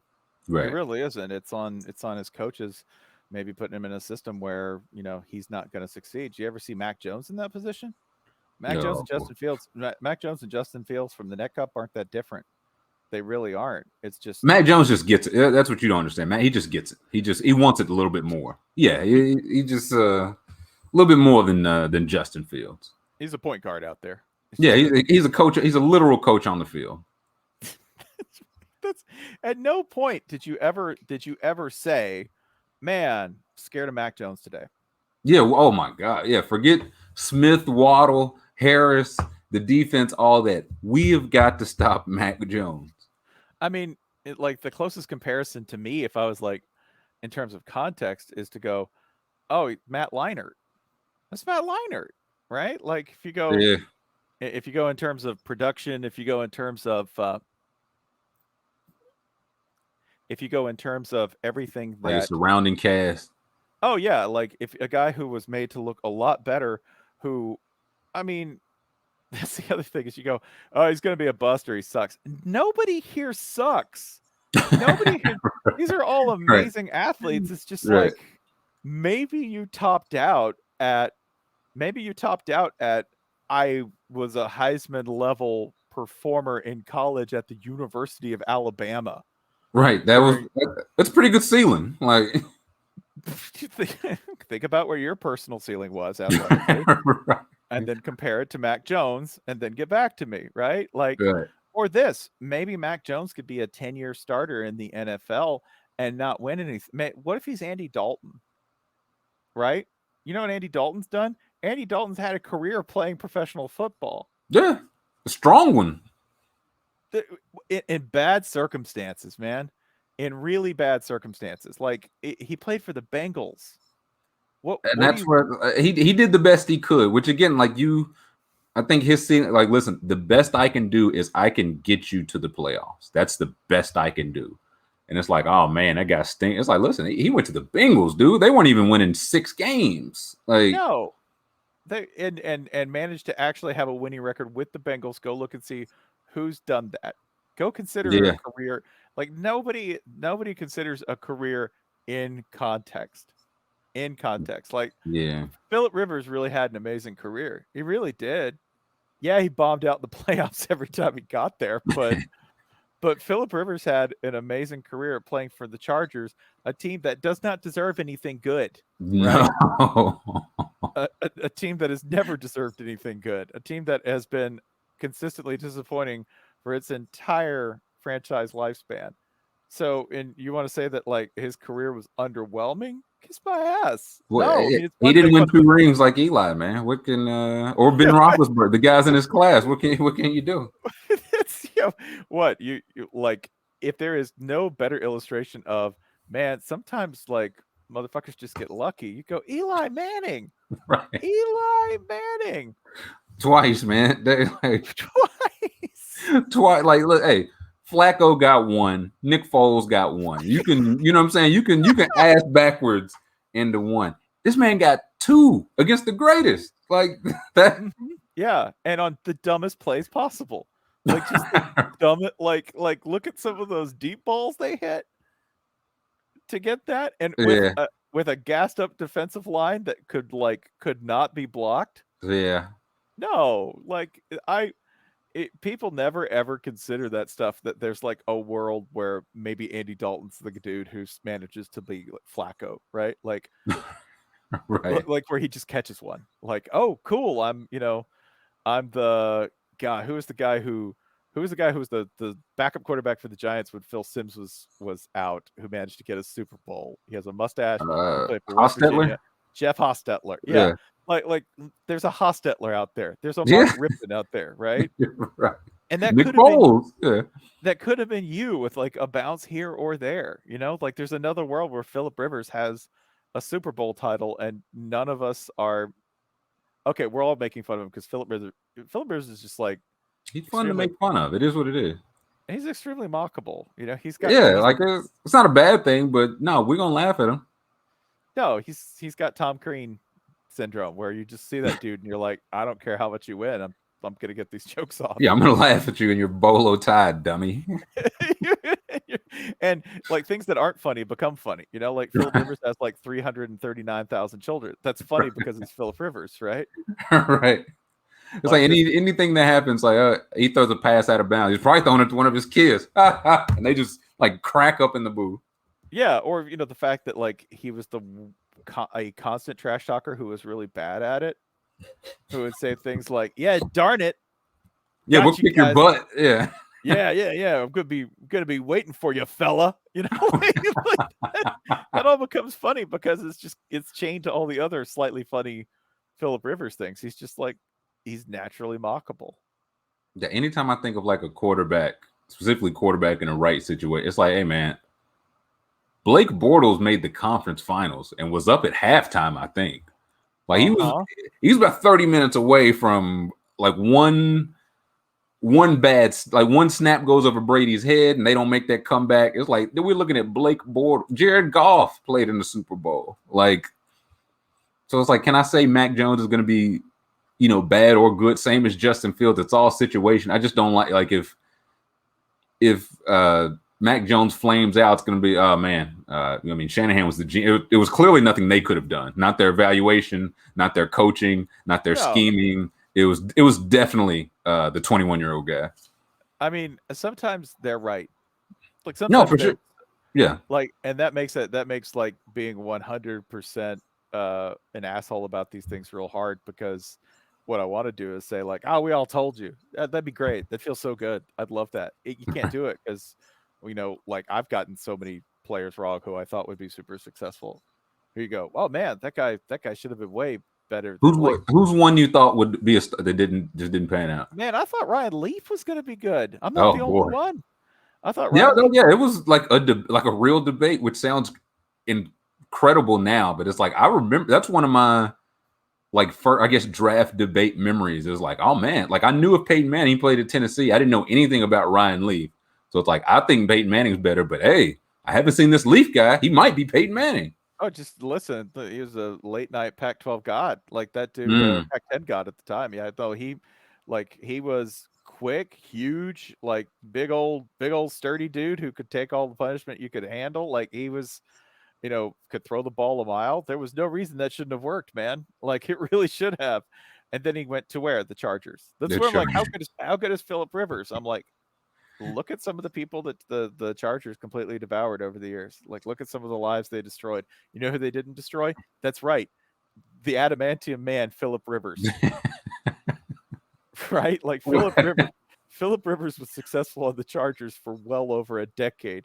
That's how incredible a player he is. So like I thought he was going to be good. If you told me, by the way, like it's fun to joke about now, because in retrospect it was so obvious, but like I didn't think Manziel would be that much of a bomb. I thought Manziel would be fine. Like situation wise, I was like, I think if you put him in the right listen, it appears the Browns was not the right situation. Again, like I think he more than enough contributed to his own demise as a professional football player, but definitely. And yet, I don't think his destination helped him. I was like, so where did he go? The Browns. Okay. Yeah, this is all making a lot more sense to me. And now that is also to say that like there are picks that I will stand by and go, these were the stupidest people in the world and we all told you.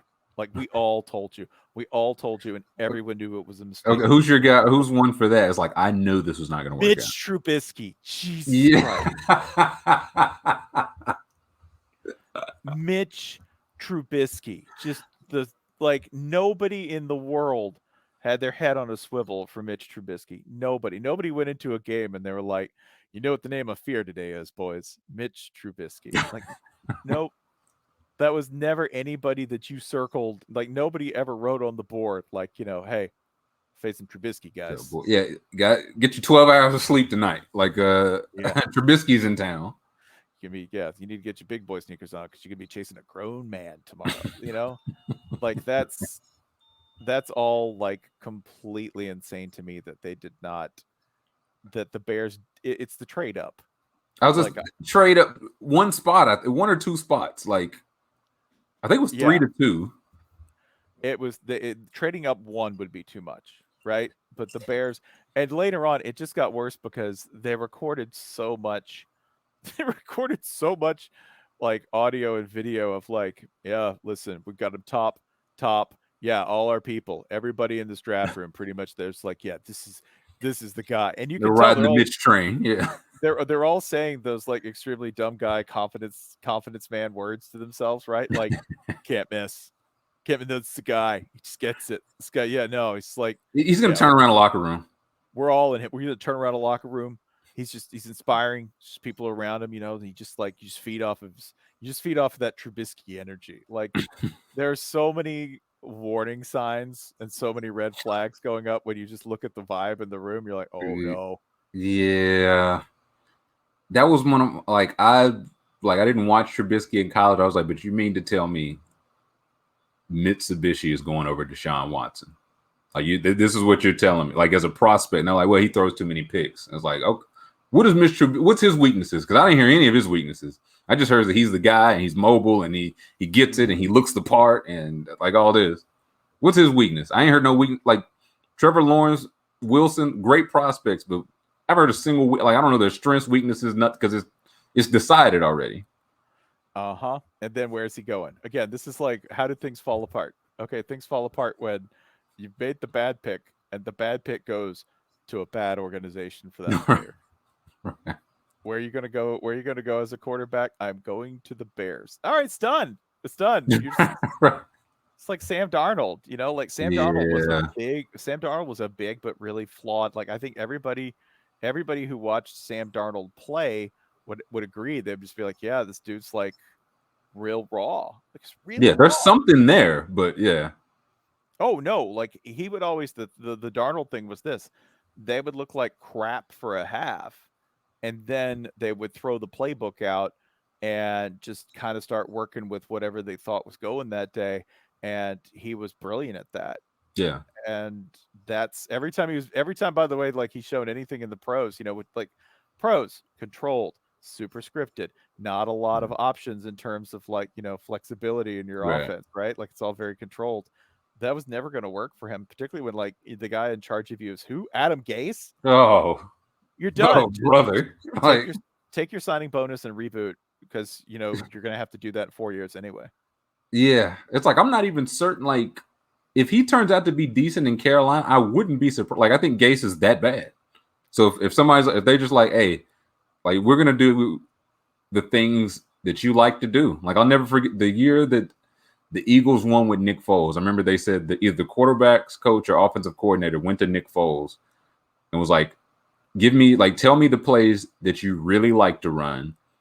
Tell me the plays that you hate to run.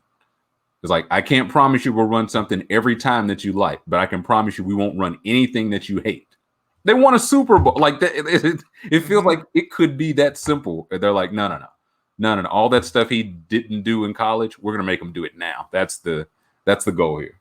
I mean, there's a fine line between like teaching someone a new skill and then sawing off their legs to fit them in the right bed, and that's that's really what like happened to Darnold, because he's with a dude who just, and I get that like pro coaches are busy. You're real busy people. You're not as busy as college coaches.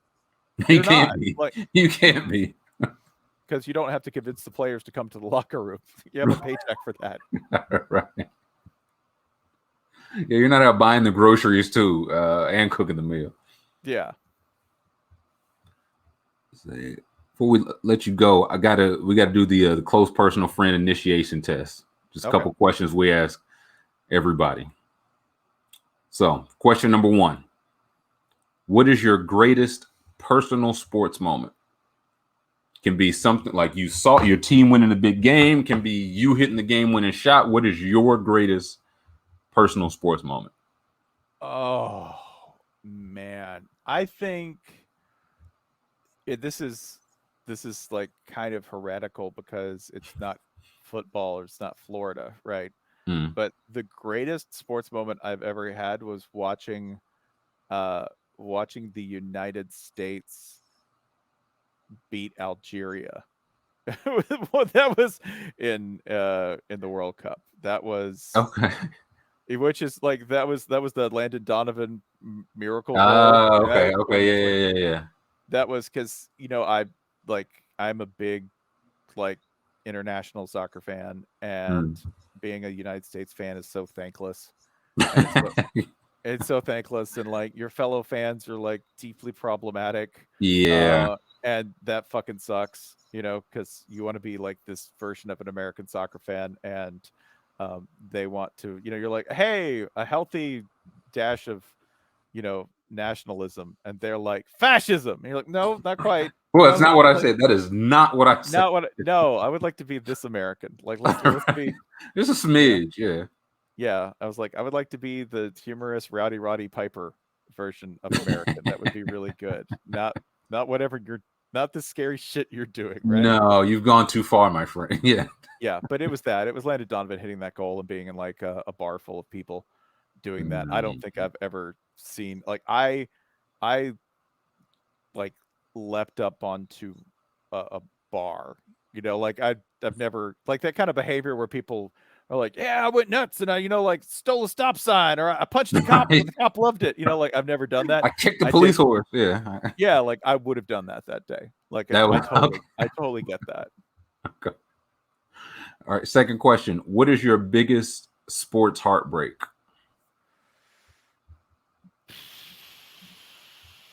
Man, I'm sure I'll like think of something else, but I watched the Memphis Grizzlies get taken apart by the San Antonio Spurs in person when I went to Memphis to watch like in the playoffs. Yeah. And I, like you can really love a team and not a franchise, right? Like I like the Grizzlies a lot, and I'm a Grizzlies fan. I loved those teams, and I loved them grit a lot. And grind, yeah. And it sucked so bad watching them just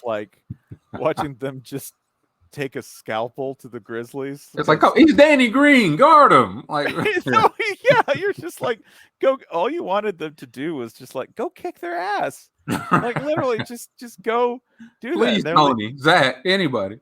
And they're leaving Tony Allen open. Like they're leaving. I love TA so much. I like he's just the fucking best, and like they're just leaving him open and humiliating him and daring him to shoot, and he can't because he's Tony Allen, and that's just not what you get with Tony Allen. So yeah, that's not on the package. And that was heartbreak because you just have to watch the one good thing in Memphis sports history, right? Like one of maybe two good things in Memphis sports history happen, and everyone's just so bitterly disappointed, and yet you're like, this was inevitable. It was like watching like watching Thanos do work. You're just like, this is death. It's going to happen. Yeah. No, and that's the worst was when there's a little bit of hope and it just keeps getting extinguished over and over again. That was really depressing to watch. Yeah, that's one of those. That's kind of what I hate about the NBA series, like the playoffs. It's one of those. Hey, no series doesn't start till somebody loses a home game, and then you get in some series immediately. It's like, oh, this team is world's best. Like I don't care if they steal game 2 and like they're not going to win this series. They're not going to win 4 out of 7. I mean, I watched Florida lose 62-24 to Nebraska in 1995. I was in the Florida band, and I watched that Fiesta Bowl, and it wasn't that depressing. It was way more depressing. Like That was where I came up with the idea that the best thing to do to defend Tony Parker is hit him with a car, like like Zach Randolph should have gone out, gotten a car, and run over Tony just Parker on the court. smooth hit his ass. Yeah. Yeah. All right. Last question. What is your hottest take? This don't have to be a sports thing. It can be any. What is your hottest take? And why is it that Trae Young is the most influential Atlanta superstar, or whatever that shit said? the only star this city could ever resonate with. No. My hottest take is consistently that cheese is trash. Like, cheese is trash. Oh, thank you. Man, please preach this good word. It's garbage. Oh, I'm absolute trash. That's another one. Oh man, you're trolling when you like. Maybe I just don't like this fucking fungus. It's bad milk. It's bad milk. That's what, like, milk is already weird, right? Like, I've already stolen some animals. Like, I've basically stole some animals' nipple snot. That's weird. That's weird. Not my nutrients. These are not for me. Yeah. Yeah. Like, how desperate were things on Earth that somebody was like, you know what I'm gonna do? Just looking around. Seems to be working for that baby cow. That cow's strong as shit. Look at that. Yo, one side. I'm gonna get me some of that. You know, like the idea that it was that bad, and then it was that bad. It was like, hey, you know what we're gonna do? What, we're gonna take some of this stuff. Yeah, stuff that smells real bad after about 2 seconds. Yeah, and we're gonna put it in a cave. Yeah, we're gonna put some like bacteria and mold and shit with it. Yeah, and then we're just gonna leave it. We're gonna eat it. No, you let it go bad, and then you're gonna eat it, and it's gonna smell like feet.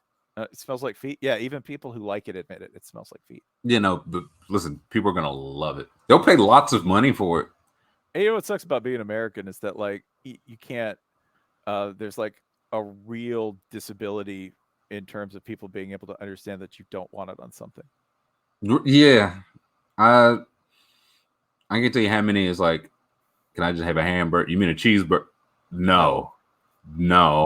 I mean a hamburger with cheese. Yeah. No, not with like it.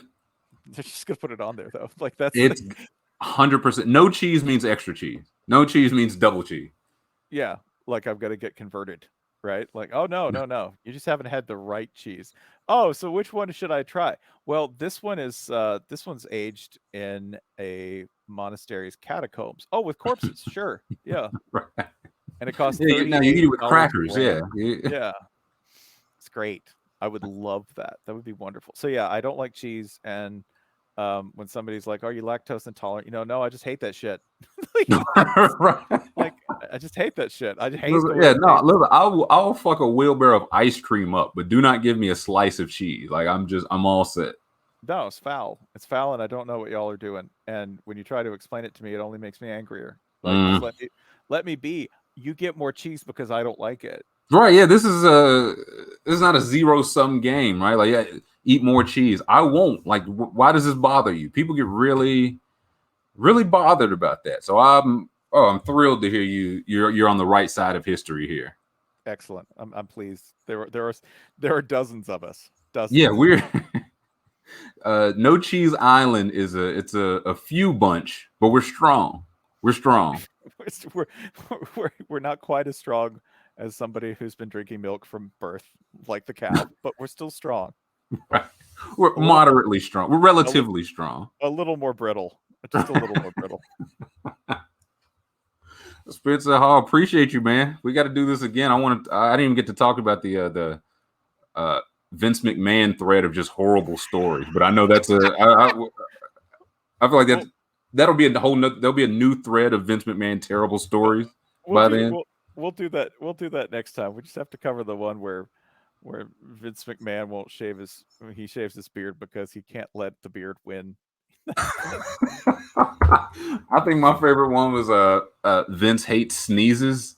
It's like if somebody sneezes, like, control yourself, get a grip. Yeah.